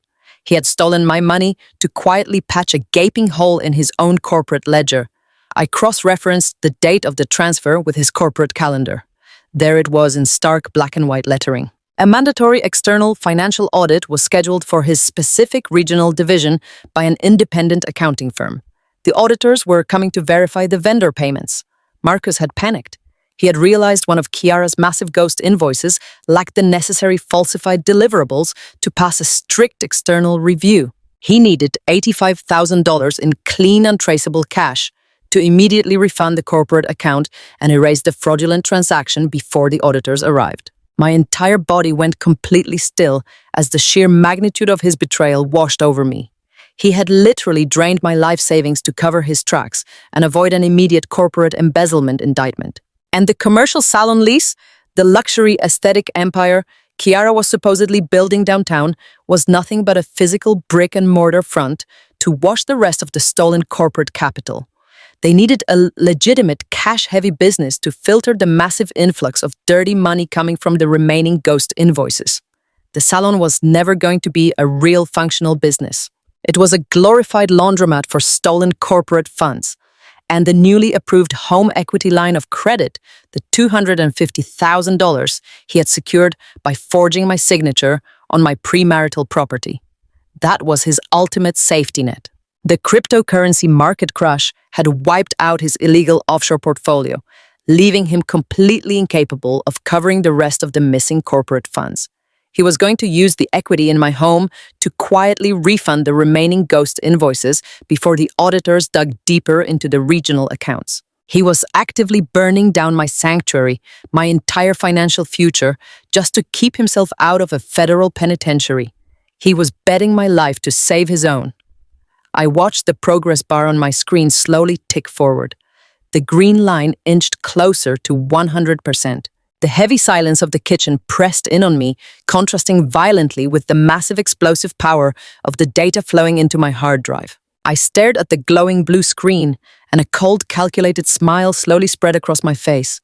Marcus thought he was a brilliant corporate strategist. He thought he could manipulate his employer, use his sister as a human shield, and treat his wife like a disposable financial asset. He thought his systemic karma would never catch up to him because he was always one step ahead of the consequences. He had no idea he was sleeping down the hall from a woman who had just captured his entire criminal empire on a small piece of black plastic. The progress bar hit 100%. A soft chime echoed in my headphones, signaling the complete and total transfer of the encrypted data. I safely ejected the external hard drive, pulling the cable from my laptop. The small device felt incredibly heavy in the palm of my hand. I was no longer just a betrayed wife holding a few pieces of evidence for a favorable divorce settlement. I was not just fighting for my stolen savings or the deed to my house. I was holding the absolute power of life and death over Marcus and Kiara. The files on this drive contained decades of mandatory minimum sentences for wire fraud, corporate embezzlement, identity theft, and federal money laundering. I held the power to strip away his expensive suits, his arrogant smile, and his entire corporate kingdom. I held the power to take Kiara's luxury aesthetic brand and smash it into a million unrecognizable pieces. They had forced me into a corner, assuming I would quietly surrender and cry over my lost savings. They did not realize that women can sacrifice, but we should never be foolish. When backed into a corner, you must show them your true absolute strength. I slipped the hard drive into the hidden lining of my work bag. I turned off the laptop, plunging the kitchen back into absolute darkness. The game was no longer about simple survival. It was about absolute total annihilation. I took a final look down the quiet, dark hallway where my husband and his sister slept, completely unaware of the storm I was about to unleash upon them both. They had dug their own graves with their greed and their arrogance. I was simply going to be the one to push them inside and finally bury them. The pungent smell of industrial bleach and wet paint burned my nostrils as I scrubbed the imported Italian marble floor of Chiara Luxe Aesthetics. My knees ached, pressing into the hard stone through my thin leggings, but I kept my head bowed and my hands moving in steady, rhythmic circles. I was wearing an old, oversized sweatshirt, and my hair was tied up in a messy knot, looking exactly like the defeated domestic servant they both believed me to be. The grand launch of the salon was only 3 days away, and the massive retail space was still in utter chaos. Empty cardboard boxes packing peanuts and plastic wrapping littered the main floor. Chiara had fired the professional cleaning crew that morning, claiming they were too expensive and incompetent, before demanding that I step in to handle the manual labor because family is supposed to support each other. I had simply nodded, fetching a bucket and a scrub brush without a single word of complaint. I needed full unrestricted access to this building. 30 feet away, Chiara was lounging on a blush pink velvet sofa that had just been delivered. She was wearing a pristine white designer tracksuit and sipping an iced matcha latte while holding her phone up at a high angle. She was live streaming to her thousands of followers, completely ignoring the physical labor required to actually open a business. Her shrill voice echoed off the high exposed ceilings, completely drowning out the sound of my scrubbing. "Hey guys, it is your girl Chiara," she cooed into the camera, flipping her long dark hair over her shoulder. "Just doing a little behind-the-scenes tour of the new luxury aesthetic empire. It is so exhausting being a female founder, but you know, I am all about that grind and manifesting my reality." She flipped the camera lens outward, panning across the unfinished salon before purposefully zooming in on me, kneeling on the wet floor. And of course, a massive shout out to my sweet little sister-in-law, Samantha, for helping me prep the space. She does not really understand the luxury lifestyle or how to build a high-end digital brand, but she has a great peasant work ethic. "Say hi to the live stream, Sammy." I stopped scrubbing and looked up at the glowing phone screen. My jaw clenched so tightly my teeth grinded together, but I forced my facial muscles to relax into a meek, accommodating smile. I gave a small, pathetic wave to her digital audience. "I am just so incredibly happy to help you achieve your dreams, Chiara," I said, making sure my voice sounded suitably breathy and submissive. "You are going to be so successful." Chiara let out a loud, cackling laugh, turning the camera back to her own perfectly contoured face. "See, guys, she is so cute and supportive. You really just have to delegate the dirty work if you want to be a boss. It is all about protecting your peace and your energy." She ended the live stream and immediately dropped her phone onto the velvet cushion, letting out a loud, exaggerated sigh. "Samantha, you missed a massive spot near the reception desk," she snapped her voice, dropping its sweet digital tone for a harsh, arrogant bark. "And when you are done with the floors, I need you to unpack the inventory boxes in the back office. The delivery guys just dumped everything on my desk and my nails are still wet. I cannot be expected to lift heavy cardboard." I dipped the scrub brush back into the soapy water, wringing it out with methodical precision. "Of course," I replied, keeping my tone perfectly flat. "I will handle the inventory right now. You just sit there and protect your peace." I stood up, wiping my wet hands on my jeans, and walked toward the heavy frosted glass door at the back of the salon. My heart began to pound a steady, heavy rhythm against my ribs. This was the exact opportunity I had meticulously planned for. The back office was the nerve center of their entire money laundering operation. I pushed the door open and stepped inside, quietly clicking the lock shut behind me. The room was small and cramped, filled with towering stacks of brown cardboard boxes containing overpriced beauty products. But my eyes bypassed the inventory, completely locking onto the sleek black filing cabinet sitting directly behind Chiara's modern glass desk. I pulled a pair of thin latex gloves from my pocket, snapping them onto my hands. I walked over to the cabinet, trying the top drawer. It was locked. I smiled a cold, hard smile. Chiara was a narcissist who thought she was a criminal mastermind, but she was painfully predictable. I reached under the expensive ergonomic desk chair, running my gloved fingers along the metal frame until I felt the small piece of tape holding a tiny silver key. I unlocked the top drawer and pulled it open. Inside were 3 thick leather-bound ledgers. The fake invoices, the fraudulent commercial lease documents, and the offshore routing numbers were all meticulously filed away. It was a physical blueprint of their federal crimes sitting right here in a strip mall salon. I did not take the ledgers. That would trigger an immediate panic. Instead, I reached into the deep pocket of my sweatshirt and pulled out 2 microscopic wide-angle cameras I had purchased using a prepaid debit card. The cameras were the size of a shirt button, entirely black, and designed to operate on a continuous wireless loop. I peeled the adhesive backing of the first camera and attached it to the underside of the top bookshelf, angling the tiny lens downward so it had a perfect, unobstructed view of the glass desk and the filing cabinet. I placed the second camera directly inside the air conditioning vent near the ceiling, providing a complete panoramic view of the entire office space. Both lenses were utterly invisible to the naked eye. I pulled my phone from my pocket, opening the hidden security application. The screen flickered before displaying 2 crystal-clear high-definition video feeds. The snare was perfectly set. From this moment forward, every single fraudulent invoice Kiara signed, every stack of dirty cash she counted, and every panicked conversation she had with Marcus in this office would be recorded and transmitted directly to my encrypted server. I locked the filing cabinet, returned the key to its hiding spot under the chair, and stripped off the latex gloves, shoving them deep into my pocket. I grabbed a box cutter and began slicing open the cardboard inventory boxes, stacking the expensive skin creams and hair serums onto the metal shelves with loud, deliberate movements to ensure Kiara could hear me working. 15 minutes later, I walked back out onto the main salon floor. I was sweating, my back ached, and my hands were raw from the harsh chemicals, but my mind was soaring with absolute triumphant clarity. Kiara was still sitting on the pink velvet sofa, scrolling through her social media feeds.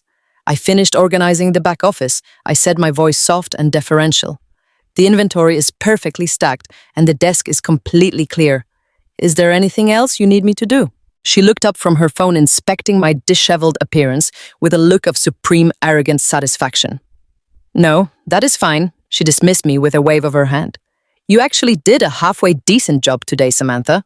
I guess you are good for something after all. I smiled my most pathetic, broken smile, feeding her massive ego exactly what it demanded. I am just glad I could help, I murmured, turning toward the front door. She thought she was building a luxury empire on the back of my ruined life. She had no idea she had just handed me the absolute power to tear her entire world straight down to the foundation. The alarm on my phone vibrated silently against my mattress at exactly 6 in the morning. I let out a perfectly manufactured groan of pain and rolled over to face Marcus. I told him my stomach was in absolute agony and that I desperately needed to take a sick day to rest. He barely looked up from tying his expensive silk tie, offering a dismissive grunt and reminding me to make sure I cleaned the kitchen and organized Kiara's mail before he got home. I pulled the heavy-down comforter up to my chin, watching him through half-closed eyes as he admired his reflection in the tall vanity mirror. He sprayed his designer sandalwood cologne, completely oblivious to the fact that his entire empire was currently sitting on a black, external hard drive hidden inside my pillowcase. He kissed my forehead with fake mechanical affection and told me to be a good girl and rest. The moment I heard the heavy garage door shut and the engine of his luxury sedan fade down the quiet suburban street, I threw off the covers. The sickly, weak, and subservient wife vanished instantly into the cold morning air. I showered with military speed, dressing in a sharp-tailored charcoal suit that I had not worn since my days aggressively auditing multinational logistics firms. I packed the hard drive, the printed screenshots of the forged home equity line of credit, and a certified physical copy of my premarital property deed into a sleek leather briefcase. Today, I was not fighting to save a broken marriage. I was fighting for my absolute survival and for the utter destruction of the parasites who had infected my home. The glass and steel skyscraper in the heart of the financial district projected an aura of cold, untouchable, silent wealth. This was not a standard family law practice that handled messy domestic disputes and petty child custody battles. This was an elite corporate litigation firm that specialized exclusively in dismantling massive financial frauds and protecting high net worth individuals from systemic predators. I walked through the towering revolving glass doors, my heels clicking with authoritative rhythmic precision against the polished marble floor. I gave my name to the stern receptionist and was immediately escorted to a massive corner office on the 50th floor. The heavy solid oak door swung open to reveal Victoria. She was a legendary financial fraud attorney, renowned throughout the city for her absolutely ruthless tactics and her razor-sharp intellect. She stood behind a massive mahogany desk wearing a pristine white blazer, her dark eyes sweeping over me with the cold, calculating assessment of an apex predator. We did not exchange pleasantries or offer warm handshakes. I did not waste her valuable time with tears or emotional monologues about my broken heart and my shattered dreams. I walked directly to her desk, unlatched my briefcase, and placed the black external hard drive right on top of her leather writing pad. I sat down in the heavy leather guest chair and looked her straight in the eyes. I told Victoria that my husband had meticulously forged my signature to secretly leverage $250,000 against my solely owned property. I explained that he was actively laundering hundreds of thousands of dollars stolen directly from his corporate employer through a fake luxury salon registered to his sister. Victoria did not blink. She simply picked up the hard drive, plugged it into her secure encrypted terminal, and began opening the files.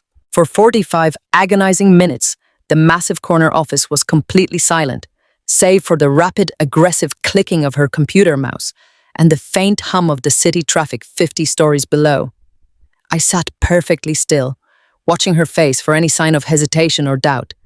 Instead, a slow, highly dangerous smile began to spread across her sharp features. She pulled up the digital routing numbers, the encrypted chat logs I had captured from the backup phone, and the horrific high-definition photographs of the forged notary stamps. Her eyes darted across the glowing screens, absorbing the sheer massive magnitude of the criminal conspiracy I had dumped onto her desk. She finally leaned back in her heavy leather chair, lacing her fingers together with a look of profound predatory satisfaction. She looked at me and stated that in her 20 years of litigating high-stakes corporate fraud, she had rarely seen an embezzlement ring so arrogantly constructed and so flawlessly documented by the primary victim. She told me that Marcus and Chiara were not just looking at a messy civil lawsuit or a simple breach of contract. They had crossed state lines and utilized federally insured banking networks to intentionally wash stolen corporate capital. She broke down the raw legal data with chilling precision.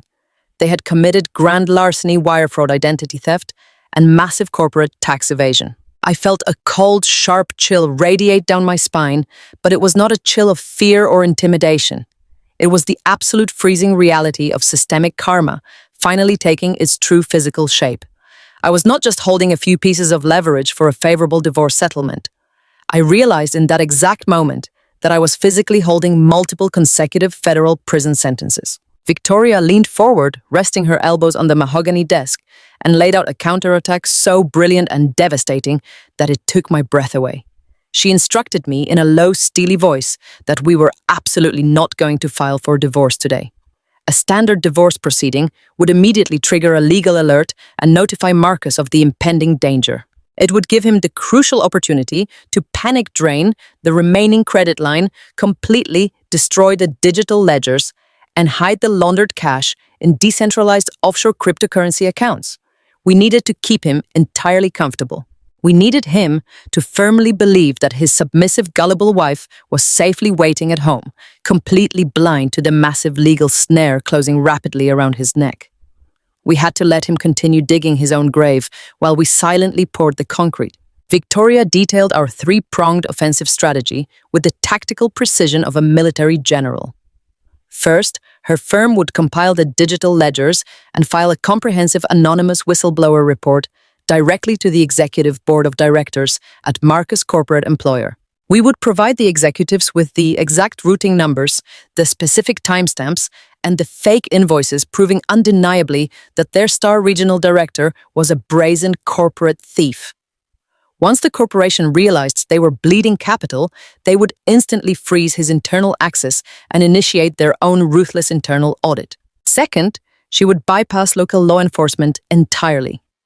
Local police departments moved too slowly and were often ill-equipped to handle complex digital financial crimes. Instead, Victoria was going to hand-deliver the compiled money laundering evidence, the encrypted chat logs, and the bank wire receipts directly to her trusted contacts within the Financial Crimes Division of the Federal Bureau of Investigation.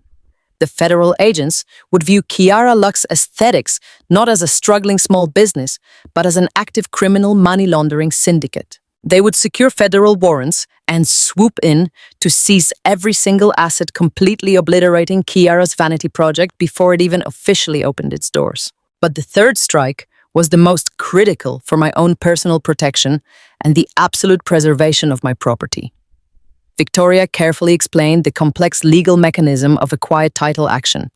She would file an immediate covert injunction with the county property courts to legally sever my name and my house from the forged home equity line of credit. By preemptively submitting the photographic evidence of the fraudulent notary stamp and the digital proof of Marcus plotting the forgery, we could aggressively lock the massive $250,000 debt entirely onto his personal social security number. This legal maneuver would completely shield my sanctuary from any impending bank foreclosure, isolating my premarital property from the radioactive fallout of his federal crimes. I listened to her tactical brilliance, feeling the heavy, suffocating weight of the past month completely lift from my tired shoulders. The overwhelming betrayal that had threatened to drown me was now entirely replaced by a surging tidal wave of cold energy. Marcus had looked at my disciplined life, my hard work, and my unwavering loyalty, and saw only an exploitable resource. He thought he could gamble away my home to save himself from the consequences of his own corporate greed. He had deeply underestimated the quiet, enduring strength of the woman he married. I looked at Victoria and nodded my head, agreeing to every single devastating step of the grand plan. The arsenal was fully secured. The weapons were loaded and legally primed. I stood up from the leather chair, smoothing the wrinkles from my charcoal suit.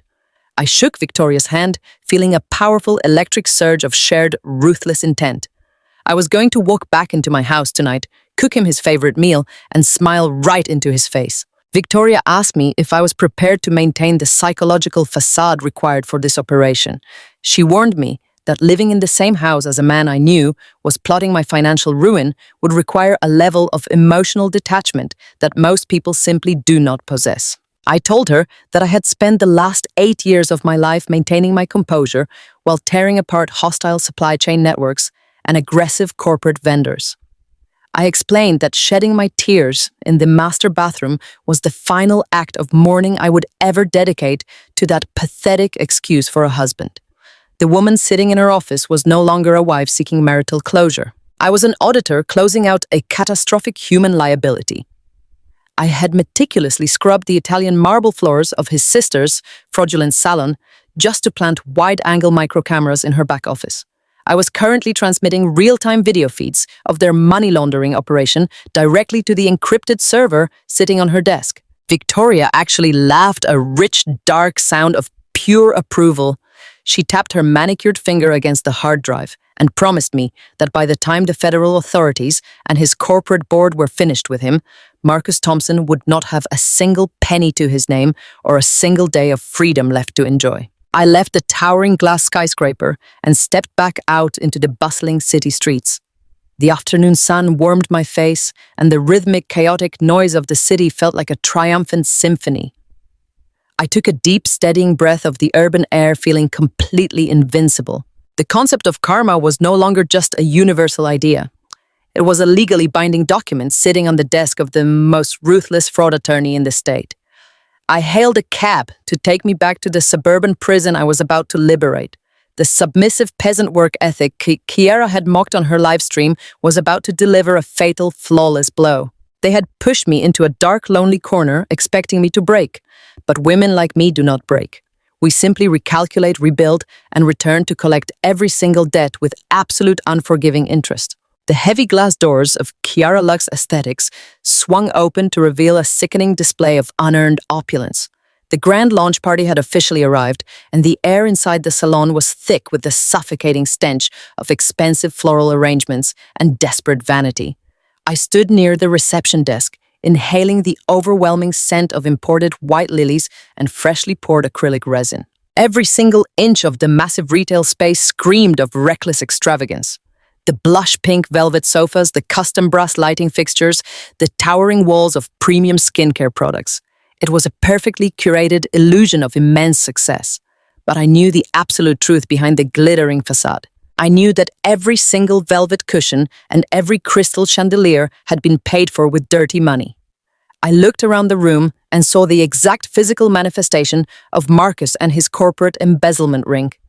I saw my stolen $85,000 woven into the imported marble floor. I saw the $250,000 forged home equity line of credit hanging from the ceiling. They had built a monument to their own greed, and I was standing right in the middle of it. I had deliberately dressed for the occasion, choosing an outfit that would perfectly feed their massive, narcissistic egos. I wore a plain, slightly faded gray dress that fell awkwardly below my knees and a pair of sensible flat shoes. I tied my hair back into a severe tight knot and wore absolutely no makeup. I looked completely exhausted, washed out, and utterly defeated. I looked exactly like the submissive, compliant little wife they required me to be. The back office door swung open, and Kiara made her grand entrance. She stepped out onto the salon floor wearing a blindingly white designer gown that hugged her artificially sculpted curves. Thick diamond bracelets sparkled on her wrists, and her neck was heavy with layered gold chains.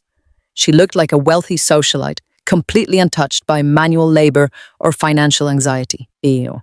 She walked over to the towering mirrors, admiring her reflection and snapping rapid photographs for her massive digital audience. Marcus followed closely behind her, projecting the ultimate image of a triumphant corporate kingmaker. He was wearing a brand new bespoke Italian suit tailored perfectly to his broad shoulders.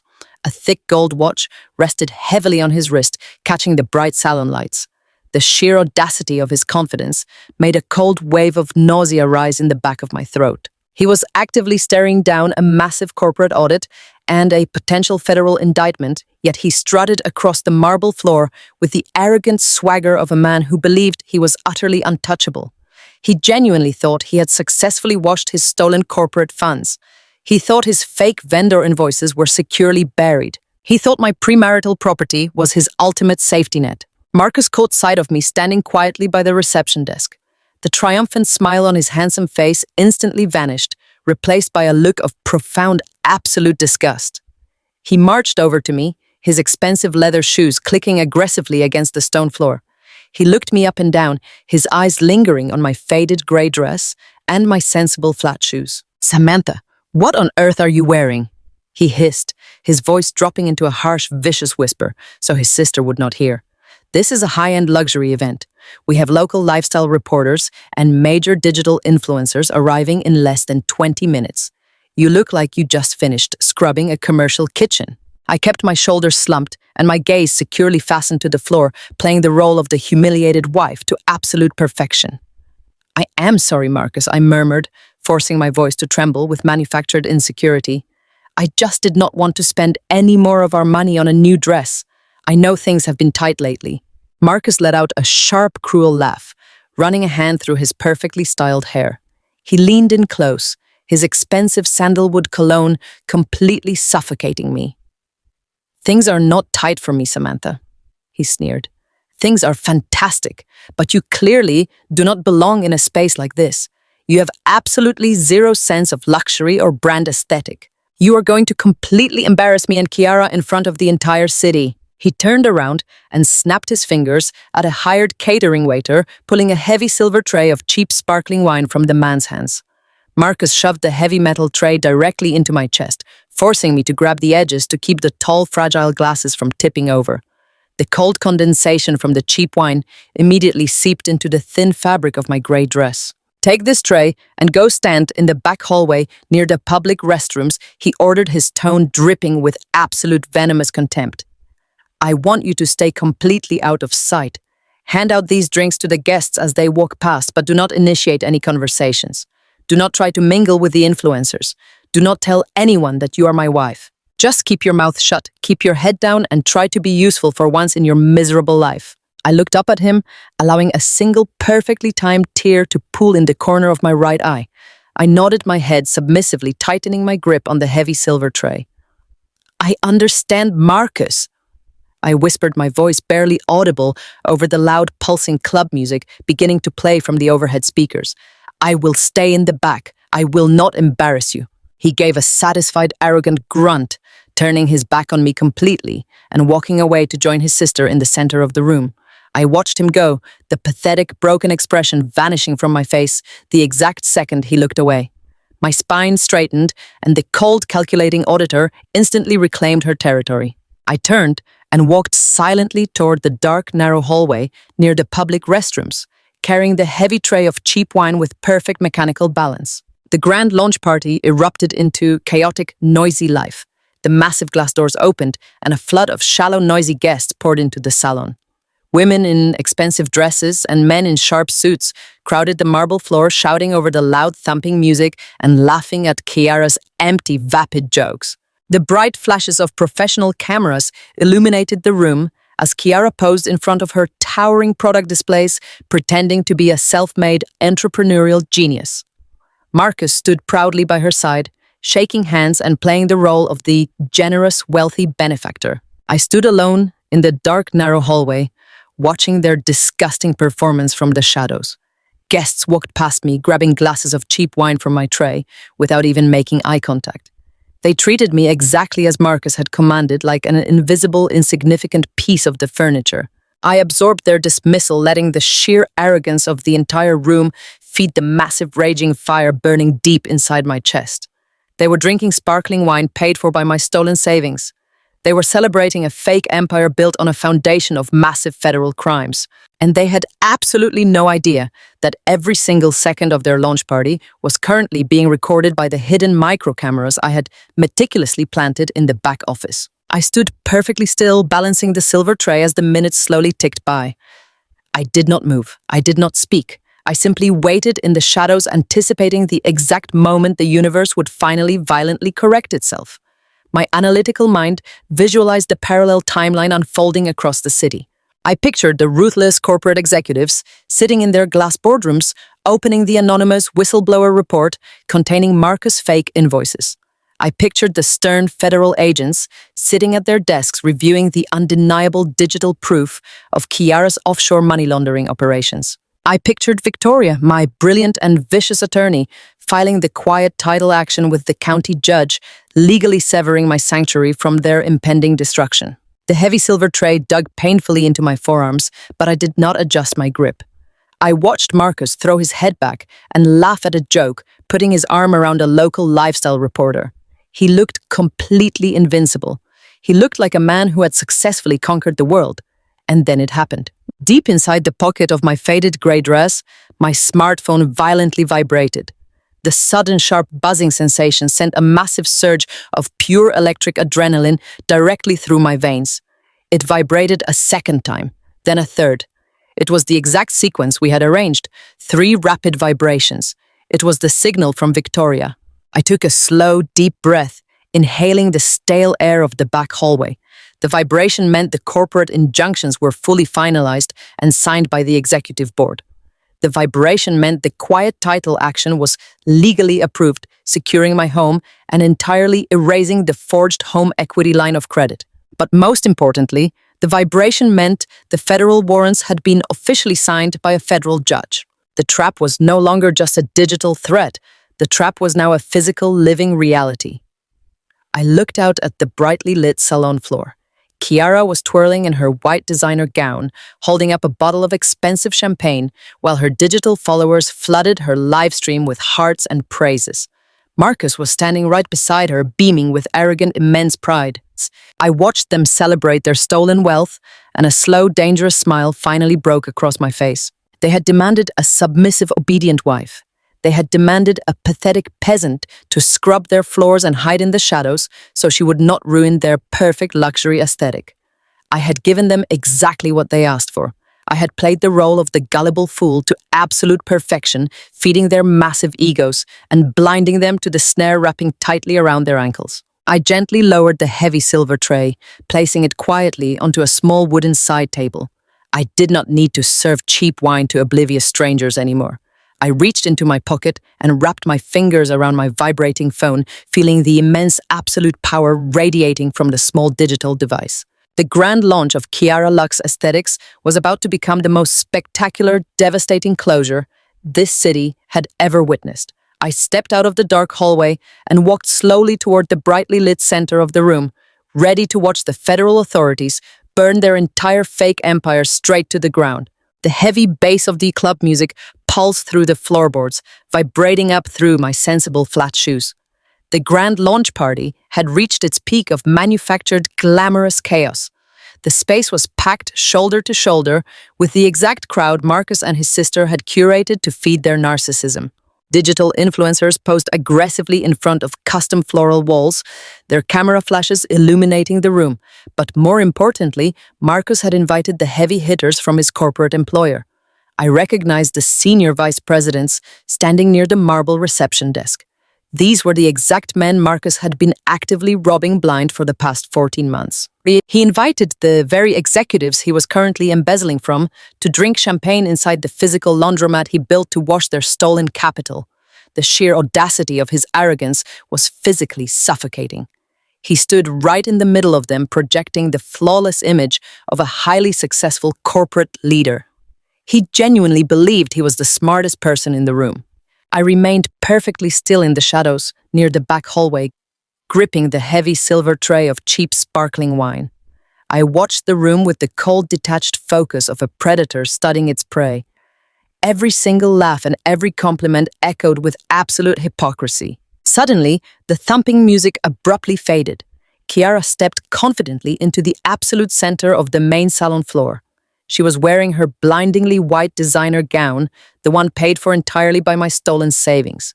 She tapped a silver dessert spoon against a tall crystal champagne flute, producing a sharp, piercing chime that immediately commanded the attention of every person in the room. An assistant quickly scrambled forward, adjusting a massive glowing ring light and securing Kiara's smartphone onto a tall metal tripod.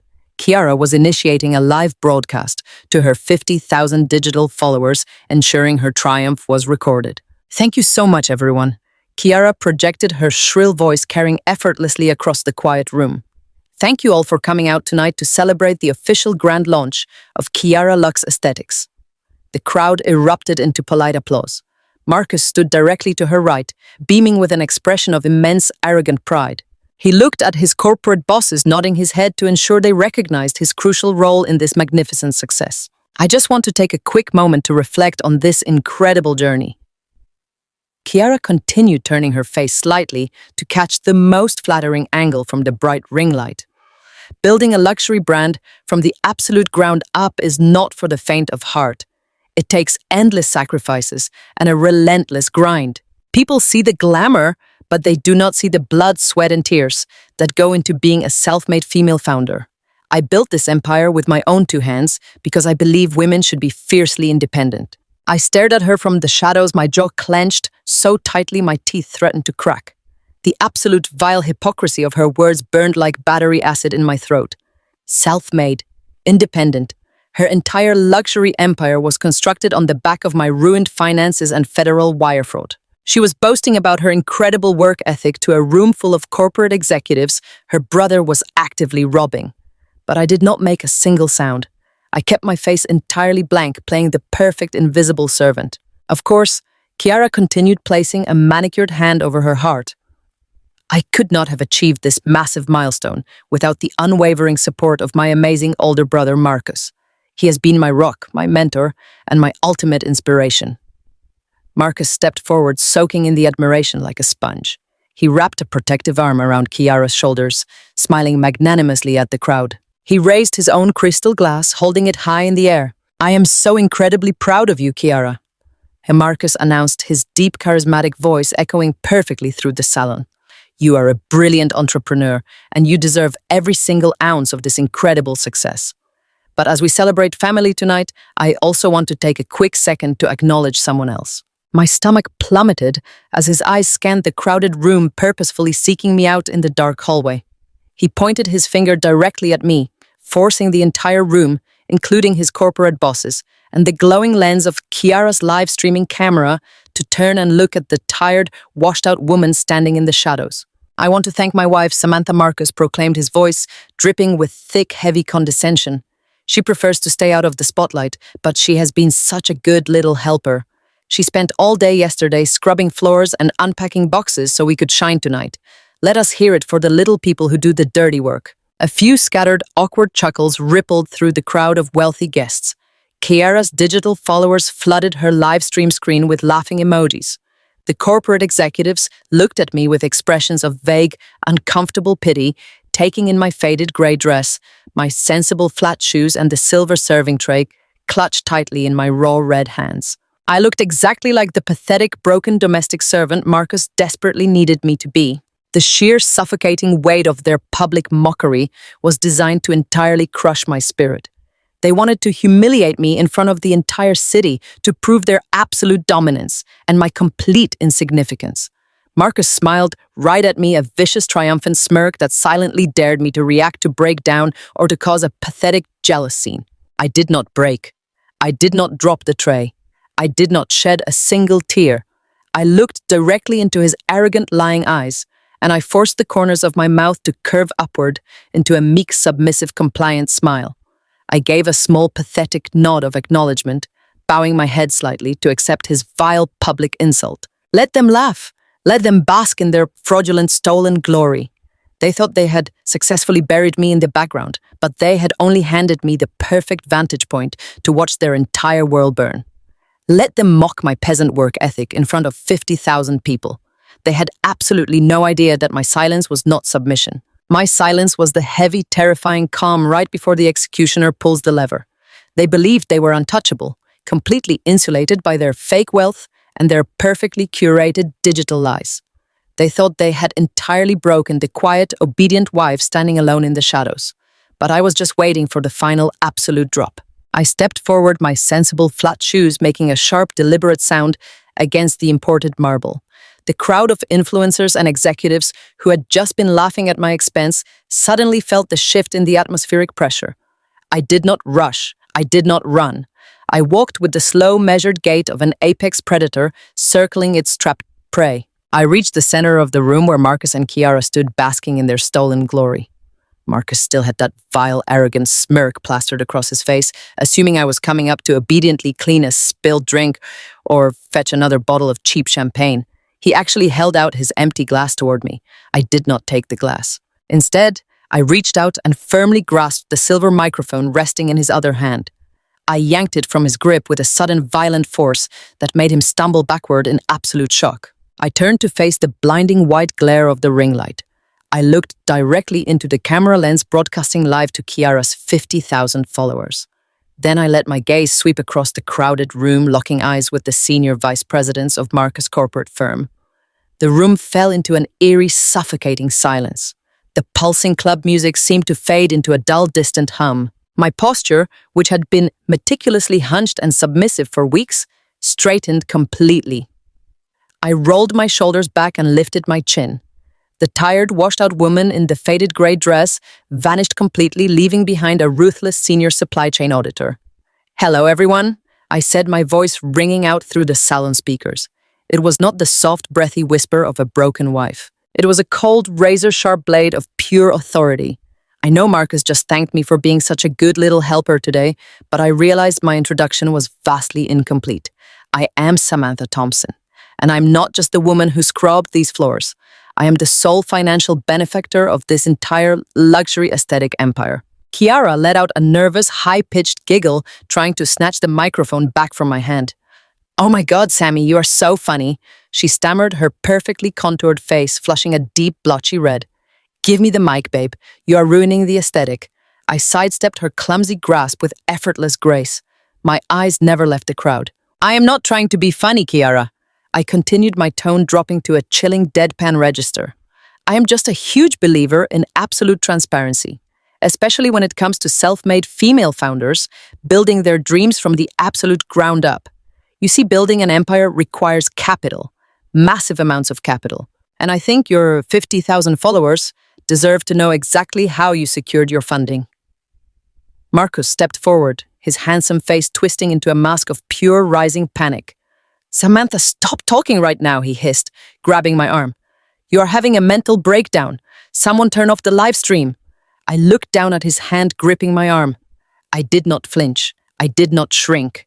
I looked at him with such absolute venomous disgust that he instinctively let go and took a large step back. "Do not touch me, Marcus."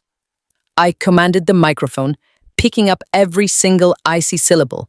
I turned my attention back to the captivated audience. The local lifestyle reporters had their phones raised, recording every second. The corporate executives were standing frozen, their champagne flutes hovering near their mouths.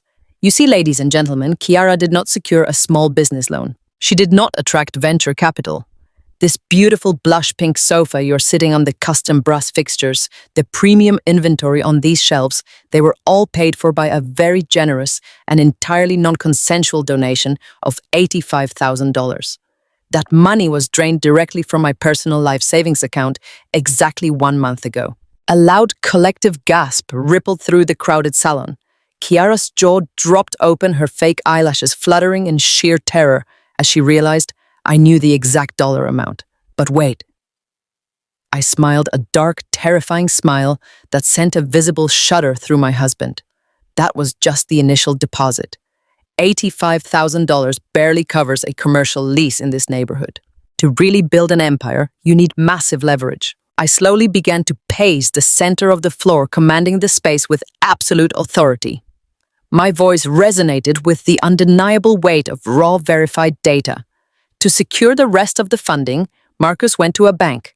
He applied for a home equity line of credit for $250,000. He put up my beautiful 4-bedroom suburban home as collateral. The only problem is, the house is a premarital asset owned solely by me. So Marcus, being the incredibly supportive brother that he is, sat at his expensive desk and meticulously forged my signature on the federal loan documents. He colluded with a corrupt real estate notary named Derek to completely bypass the law. The room erupted into frantic, shocked whispers. I saw a few guests slowly inching toward the exit, sensing the massive radioactive blast radius of the crimes I was exposing. Marcus was hyperventilating, sweat pouring down his forehead, destroying his bespoke Italian suit. "Samantha, please," he begged, his voice cracking into a pathetic, high-pitched whine. "Please, stop. You are destroying my life. We can fix this. I will give it all back." I stopped pacing and turned to face him completely. "Fix this, Marcus?" I asked, my voice echoing off the high ceilings. "How exactly are you going to fix this? Are you going to trade cryptocurrency? Are you going to day trade your way out of a catastrophic financial abyss? Because I saw your encrypted portfolios. I know the market crashed. I know you are completely broke." I let the silence hang in the air for 3 agonizing seconds, letting him marinate in his absolute public destruction. Then I turned my gaze directly toward the back of the room, locking eyes with the senior vice presidents of his logistics firm. I watched their faces turn a sickly shade of pale gray as they suddenly realized why I was looking at them. "I promised you a story about self-made success," I announced, speaking directly to the corporate executives. "But this salon is not a business. It is a physical laundromat. Marcus did not forge my signature just to fund Kiara's vanity project. He forged my signature because he desperately needed $250,000 to replace the money he has been actively embezzling from your company for the past 14 months. The entire salon descended into absolute total pandemonium. The senior vice presidents dropped their glasses, the crystal shattering violently against the imported marble floors. Kiara let out a piercing, hysterical scream covering her face as her digital followers flooded the live stream chat with thousands of shocked comments. But my voice cut through the chaos, loud, clear, and completely unwavering. For over a year, Marcus has been generating fraudulent invoices using fake ghost vendors. He authorized hundreds of thousands of dollars in corporate payouts, routing the stolen capital directly into limited liability companies registered by Kiara. She took her 20% laundering fee and dumped the rest into offshore accounts. They stole your money to fund a high-risk gambling addiction, and when the external audit was scheduled for next week, they panicked. They stole my savings and tried to mortgage my house just to quietly refill your corporate coffers before you noticed the missing funds. This entire luxury salon is nothing but a brick-and-mortar front to wash your stolen corporate cash. I stood in the exact center of their ruined empire, holding the microphone like a judge, delivering a fatal, unappealable verdict. Marcus fell to his knees on the wet marble floor, his hands covering his face as he sobbed uncontrollably. The arrogant, triumphant kingmaker was completely gone, replaced by a pathetic, broken criminal who had just watched his entire life evaporate in front of a live digital audience. Chiara was backed against her expensive floral wall, sliding down to the floor in a state of absolute catatonic shock. I looked at the two parasites who had tried to consume my life. They had demanded a peasant. They had demanded a fool. They had demanded a woman who would quietly surrender her sanctuary and her future. Instead, they got the one woman in the city who knew exactly how to track every single dirty digital breadcrumb they left behind. I calmly placed the silver microphone onto the edge of the reception desk. The broadcast was complete. The absolute systemic destruction of Marcus Thompson was perfectly finalized. The heavy silence that had fallen over the Grand Salon was violently shattered by a sudden guttural roar of pure animalistic panic.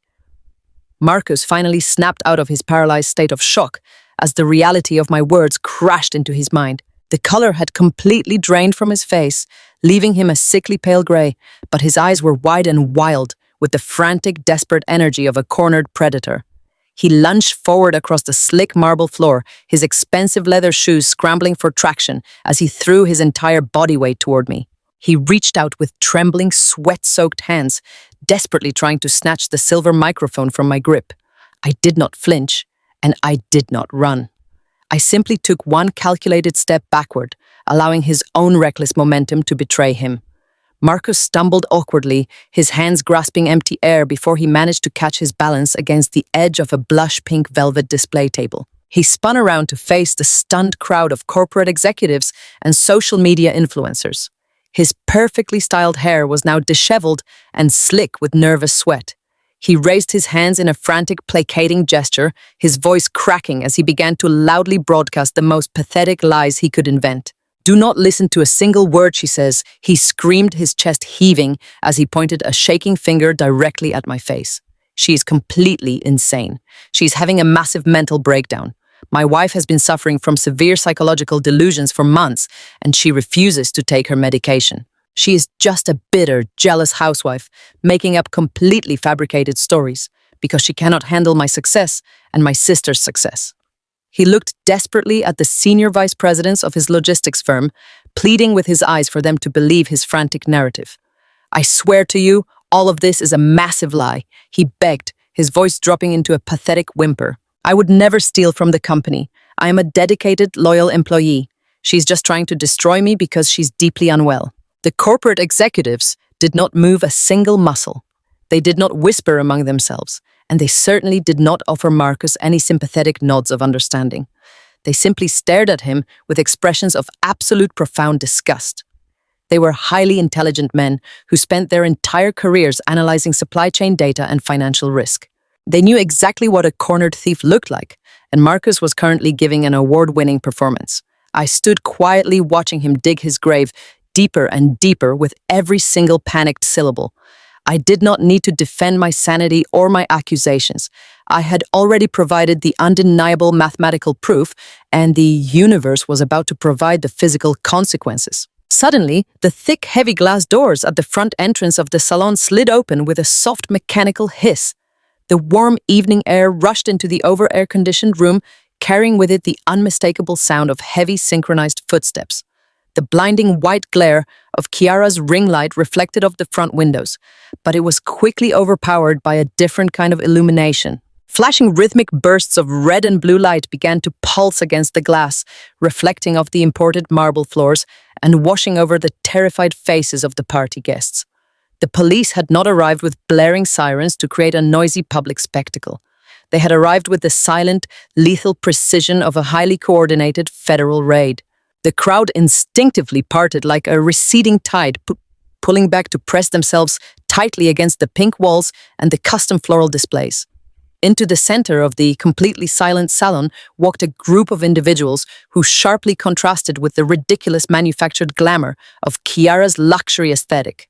Two tall, Broad-shouldered men wearing dark, severe windbreakers with large yellow letters spelling out the Federal Bureau of Investigation walked through the doors first.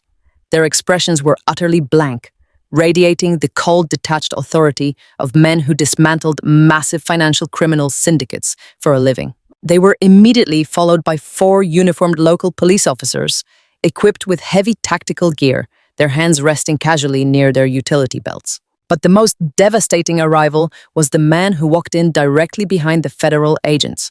He was an older, distinguished gentleman wearing a sharp navy suit and carrying a thick leather briefcase. He had silver hair and a gaze that could cut through solid steel.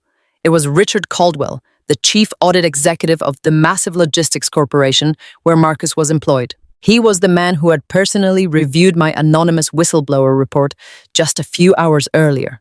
He was the man who had verified every single fraudulent invoice, every fake routing number, and every stolen corporate dollar. And he had come to deliver the corporate execution in person. Marcus stopped breathing.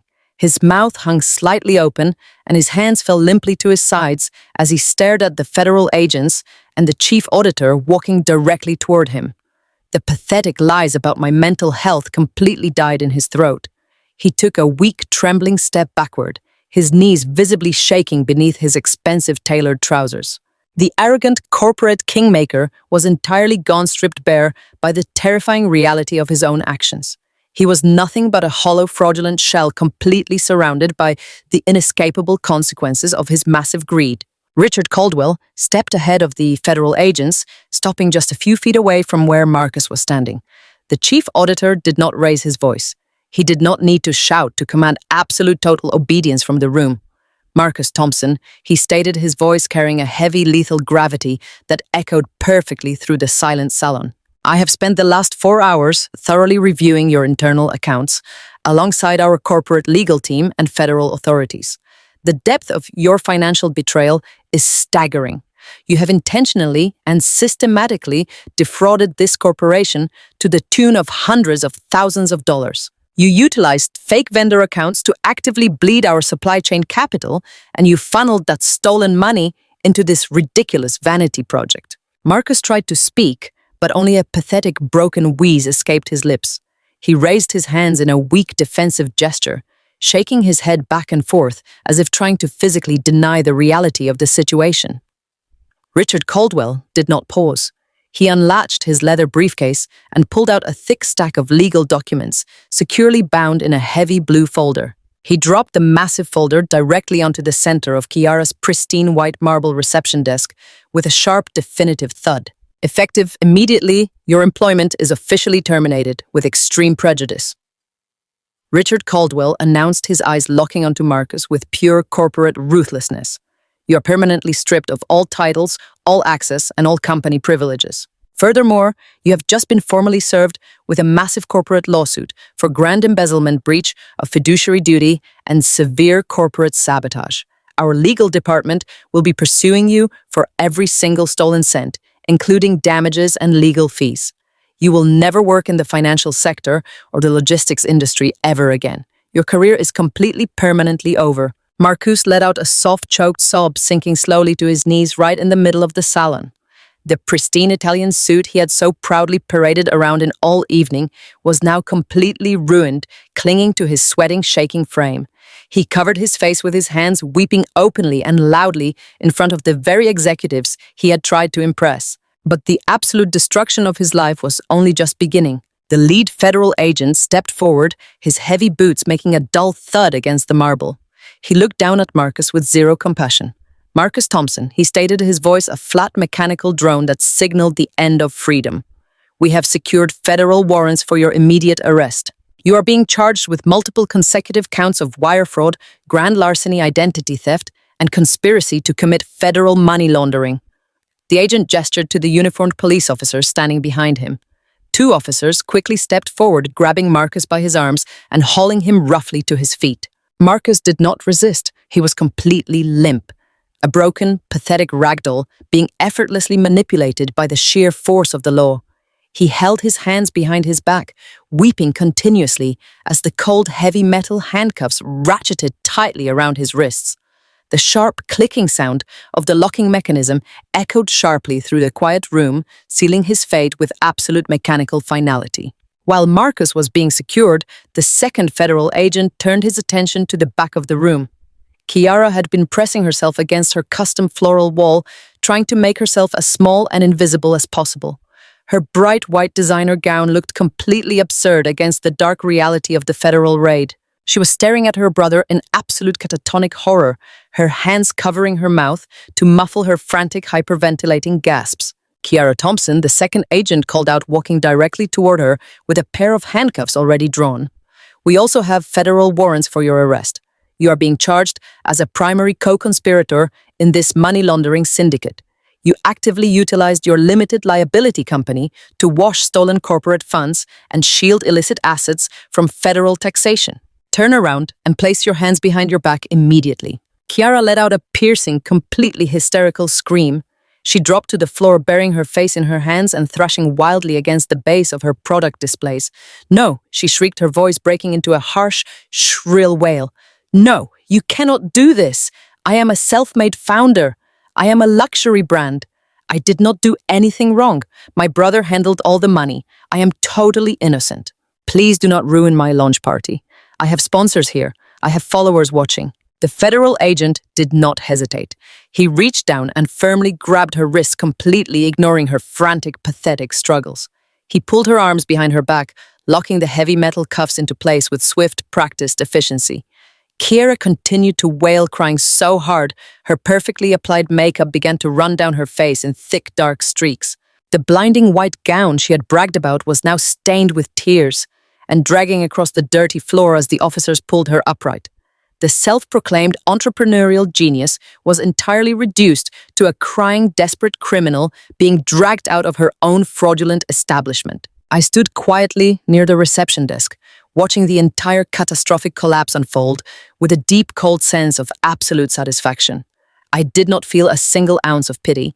I did not feel a single shred of remorse. I watched the police officers escort my weeping husband and his hysterical sister toward the sliding glass doors, leading them directly out into the flashing red and blue lights of the waiting patrol cars.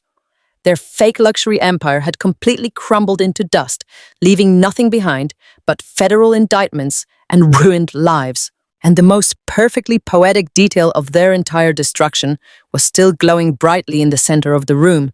I slowly shifted my gaze to the tall metal tripod standing near the product displays. Kiara's smartphone was still securely mounted, the blinding white ring light perfectly illuminating the empty space where the arrests had just taken place. The live stream had never been turned off. Every single horrific second of their downfall had been broadcast in crystal clear high definition to her 50,000 digital followers. I watched the screen from a distance, seeing the comments flying past at lightning speed. Her followers had watched her brag about her self-made success, and then they had watched the Federal Bureau of Investigation physically drag her out of the building for grand larceny and money laundering. The digital footprint of their arrogance was completely permanent. There would be no public relations spin to save them. There would be no quiet legal settlements. They had demanded an audience to witness their ultimate triumph, and instead, they had provided 50,000 key witnesses to their absolute spectacular ruin. The crushing weight of systemic karma had finally been delivered, and I was entirely free. The heavy silence that had frozen the entire room finally shattered into a million jagged pieces. The reality of the federal warrants hung in the air like a suffocating blanket of thick smoke. Kiara stood completely paralyzed against her expensive custom floral wall. The crystal champagne flute slipped from her manicured fingers and crashed onto the imported marble floor. The sudden sharp sound of the shattering glass completely broke the invisible spell that had held her captive. Her pristine white designer gown suddenly looked like a pathetic costume as the color drained entirely from her artificially contoured face. She looked at the two stern federal agents steadily advancing toward her with their heavy metal handcuffs glinting under the harsh ring lights. The carefully constructed illusion of herself made entrepreneurial success evaporated in a single breath. Kiara let out a piercing, shrill shriek that echoed painfully off the high ceilings. She threw her hands in the air violently, shaking her head and frantically pointing her finger directly at her brother. It was him. She screamed, her voice cracking into a desperate, hysterical wail. I had absolutely nothing to do with this. Marcus handled all the finances. He brought the money into the business. I just picked out the decor and managed the social media marketing. I swear I did not know the money was stolen. Please do not arrest me. You have to believe me. She was weeping uncontrollably, throwing the very brother who had risked federal prison to fund her lavish lifestyle completely under the bus, without a single second of hesitation. Marcus did not even look at his sister as she viciously betrayed him in front of the entire room. His eyes were entirely fixed on me. The arrogant swagger, the expensive bespoke Italian suit, the heavy gold watch, all of it meant absolutely nothing now. The powerful corporate kingmaker had been entirely erased, leaving behind a hollow, terrified shell of a man who suddenly realized he had dug his own inescapable grave. His knees buckled beneath him, and he collapsed onto the wet marble floor right in the middle of his ruined sanctuary. The man who had mocked my cheap grey dress and commanded me to hide in the shadows like a common servant was now violently weeping. He crawled across the floor toward me, his expensive leather shoes scraping awkwardly against a stone. He reached out with trembling, sweaty hands and grabbed the hem of my faded grey dress. His grip was tight and desperate, like a drowning man clinging to a tiny piece of floating wreckage. "Samantha!" "Please," he sobbed, his voice a pathetic, broken whisper that barely carried over the low murmurs of the stunned crowd. "Please, tell them it is a massive misunderstanding. Tell them we can work this out. Tell your lawyer to stop this. You are my wife. You promised to stand by me. We can fix the house. We can pay the money back. Just please, do not let them put me in a federal prison. I will do anything you want, Samantha. Just please save me now." I stood perfectly still, looking down at the man kneeling at my feet. I felt absolutely no pity for his tears. I felt no remorse for the total systemic destruction I had unleashed upon his life. I felt only the freezing absolute clarity of a woman who had successfully reclaimed her power. I looked at his hands, clutching the cheap fabric of my dress, the very dress he had claimed would embarrass him in front of his wealthy society friends. He was now weeping into that same fabric, begging the woman he had actively tried to ruin to suddenly become his savior. I looked at the local influencers recording his pathetic display on their phones, broadcasting his ultimate humiliation to thousands of viewers across the internet. I slowly and methodically took a single measured step backward. I reached down with a calm, steady hand and firmly ripped the hem of my dress straight out of his desperate, sweating grip. The sudden movement caused him to slump forward onto his hands, leaving him utterly unsupported.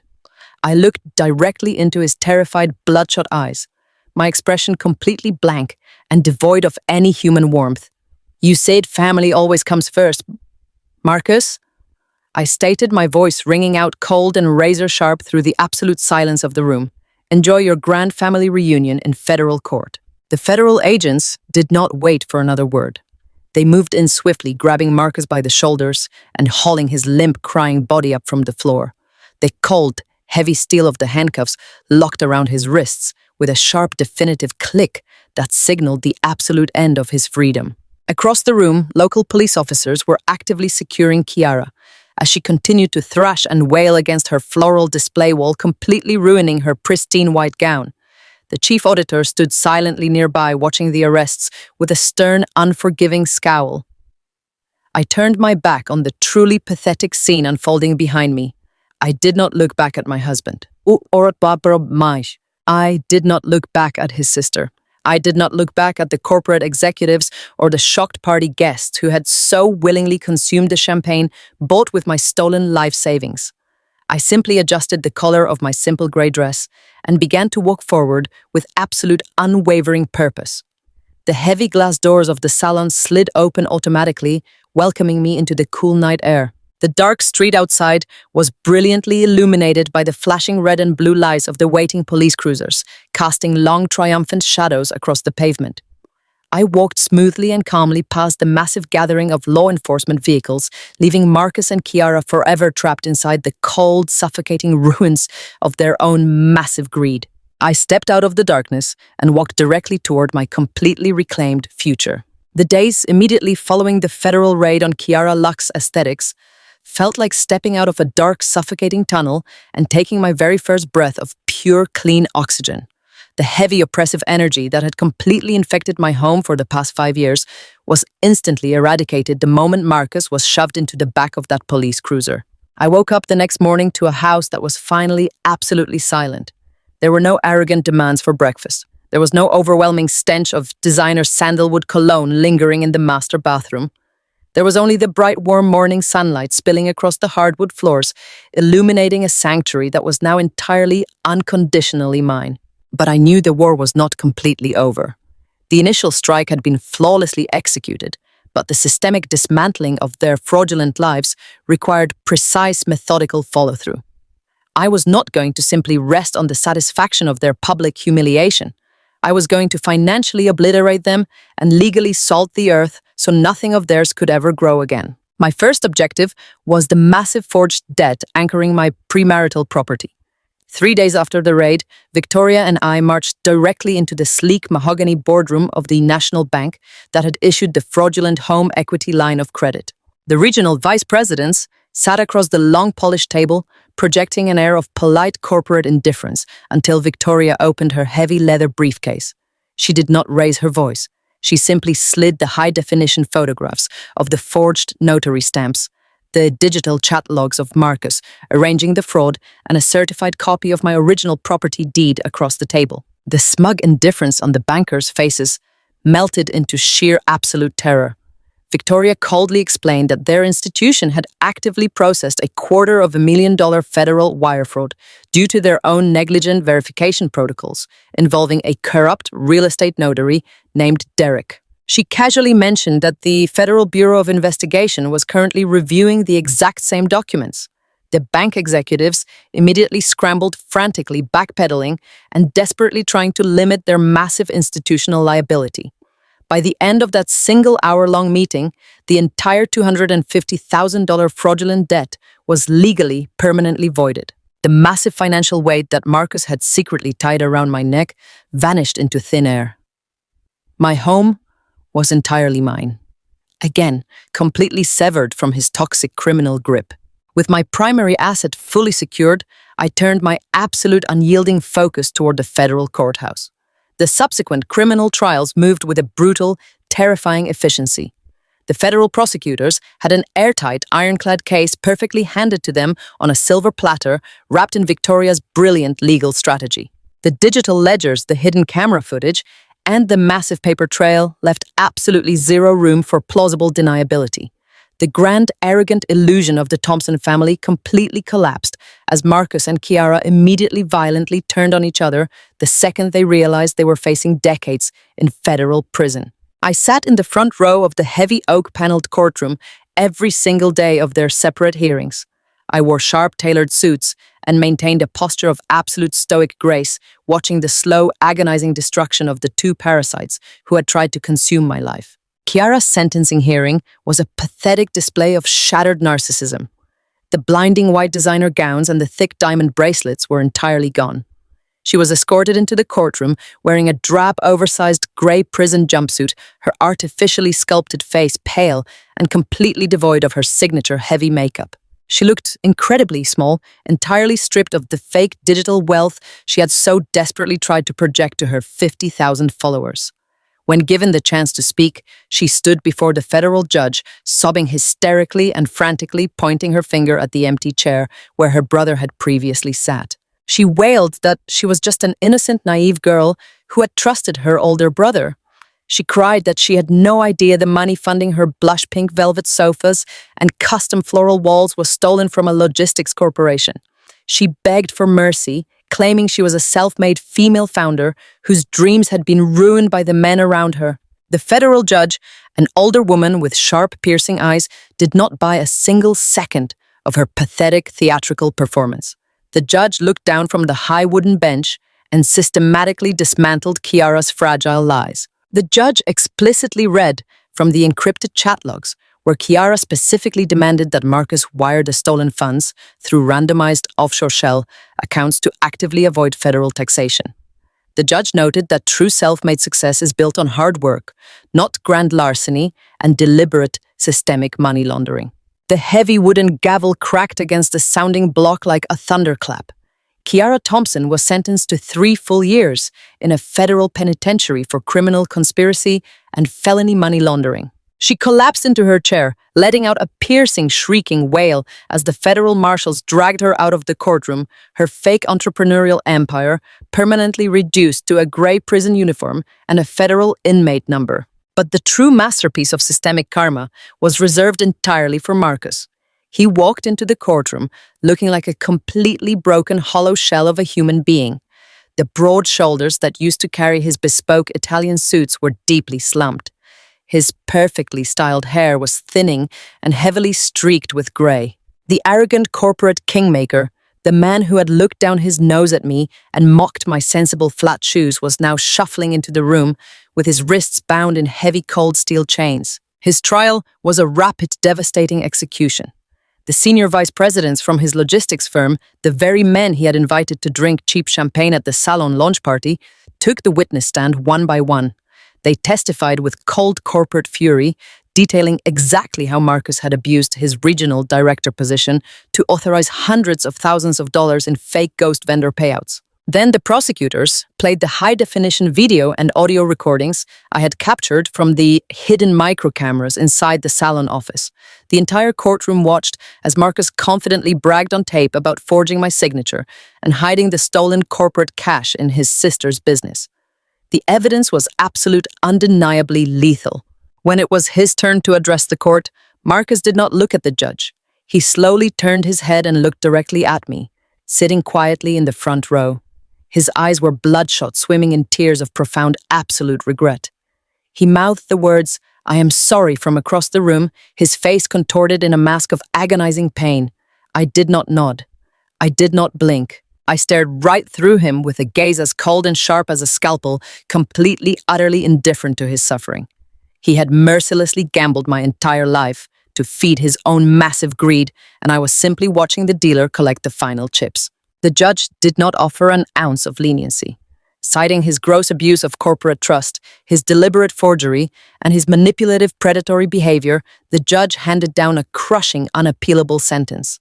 Marcus was sentenced to 8 consecutive years in a maximum security federal prison for grand wire fraud, identity theft, and massive corporate embezzlement. The sharp crack of the gavel echoed through the quiet room, sealing his fate. He dropped his head into his chained hands, weeping loudly as he was physically hauled out of the courtroom, leaving behind a life he would never be able to reclaim. With their criminal sentences completely finalized, Victoria and I unleashed the final, devastating phase of our master plan. The federal government had seized the salon, but Victoria aggressively filed a massive civil lawsuit against Marcus for extreme emotional distress, severe financial damages, and blatant fraud, because his actions were intensely malicious and deliberately targeted. My personal premarital assets. The civil court judge swiftly awarded me treble damages. I sat in Victoria's office, drinking a glass of sparkling water, as she ruthlessly and methodically liquidated every single scrap of Marcus' remaining worldly existence. She seized the expensive luxury sedan he loved so much, auctioning it off to the highest bidder. She seized his heavy gold watches, his designer wardrobe, and the meager remaining balances in his decentralized cryptocurrency accounts. She systematically drained him dry, leaving him with absolutely nothing but the state-issued toothbrush in his prison cell. I opened the banking application on my smartphone, watching the digital numbers physically update in real time. The stolen $85,000 was not just returned, it was heavily multiplied by the civil damages. I watched as the balance of my secure, completely isolated personal account surged past $300,000. The financial wounds he had inflicted upon me were completely sterilized and healed over with a massive, impenetrable layer of newly acquired wealth. I locked the screen of my phone, feeling a deep, radiant heat bloom directly in the center of my chest. The peasant work ethic he had so arrogantly mocked had just legally purchased his entire existence. I returned to my suburban home that evening, pulling into the driveway and looking at the house with entirely new eyes. It was no longer a shared marital prison. It was a fortress of solitude and absolute victory. The very next morning, I hired a massive professional crew to begin the physical purification of my sanctuary. I stood in the center of the living room drinking a cup of dark black coffee as the workers systematically carried out every single piece of furniture Marcus had ever touched. They threw his expensive leather armchairs into a rented dumpster. They ripped out the carpets he had walked on. They dismantled the vanity mirrors where he used to stand and admire his own arrogant reflection. I went to the local hardware store and purchased gallons of crisp, bright white paint. I spent the entire weekend rolling the fresh, clean paint over the dark, dreary walls of his former home office. With every single stroke of the roller, I physically erased another layer of his memory. The heavy, suffocating stench of his cologne was permanently replaced by the sharp, clean smell of fresh paint and new beginnings. I transformed his dark, oppressive office into a bright, sunlit personal library filled with lush green plants and comfortable reading chairs. I reclaimed every single square inch of the property, ensuring that his toxic ghost was completely, permanently banished from the premises. The sheer immense power I had harnessed during the legal battle did not just stay inside the courtroom. The woman who had meekly accepted disrespect and bowed her head in the shadows no longer existed. I returned to my corporate auditing firm, radiating a cold, terrifyingly competent boss energy that immediately commanded the absolute respect of everyone in the building. I no longer apologized for taking up space. I no longer allowed aggressive vendors or arrogant executives to speak over me in meetings. I dismantled their sloppy financial reports with the same ruthless precision I had used to dismantle my husband's fraudulent empire. My newly unleashed confidence was undeniable, and within 3 months, the executive board unanimously promoted me to the position of Senior Director of Supply Chain Auditing. One cool Friday evening, exactly 6 months after the federal raid, I stood alone on the back patio of my freshly painted, deeply purified home. I held a glass of expensive deep red wine in my hand, looking out over the quiet, perfectly manicured backyard. The air was crisp and completely still. There was no chaos. There was no anxiety. There was no lingering fear of betrayal hiding in the shadows. I took a slow, deep breath, filling my lungs completely with the clean evening air. I thought about Marcus sitting in a tiny concrete cell wearing a drab uniform staring at a metal wall for the next 8 years. I thought about Kiara scrubbing cafeteria floors in a federal penitentiary, her vanity permanently shattered. They had tried to build their glittering, fraudulent castle on the back of my quiet submission. They had wildly underestimated the sheer destructive force of a woman who realizes her own absolute worth. I raised my glass of wine, taking a slow, satisfying sip. The universe had violently, aggressively corrected itself, and for the first time in 5 years, I was finally truly breathing freely in a home that belonged entirely, unconditionally, and forever to me. The heavy dust has finally settled, and the air is clear. Looking back on the complete devastation of Marcus and his sister, I do not feel an ounce of regret. I only feel the immense, radiant power of a woman who completely reclaimed her life. Women can sacrifice for the people we love, but we should never be foolish. A kind heart is a beautiful gift, but a razor-sharp mind is your ultimate shield against the monsters who try to exploit your grace. They will always try to push you down. They will always try to demand your silent submission. But you do not have to break. When you are backed into a dark corner, do not scream and do not panic. You simply gather your evidence, you secure your arsenal, and you let them think they have completely won. You let them strut around in their designer suits and boast about their fake empires. You let them build their arrogant delusions right up until the exact moment you strike the match and burn their fragile house of cards completely to the ground. Justice is not always loud. Sometimes it is incredibly quiet, meticulously planned, and absolutely flawless. I took back every single thing that belonged to me, and I secured a future where no one will ever make me feel small again. I am finally breathing freely today, knowing that karma never ever misses its mark. If you feel satisfied with this triumphant ending, please give this video a like and be sure to subscribe to the channel for more stories of justice. What time is it exactly where you are watching this video right now, and where in the entire world are you currently from? Please let me know your thoughts down in the comment section below.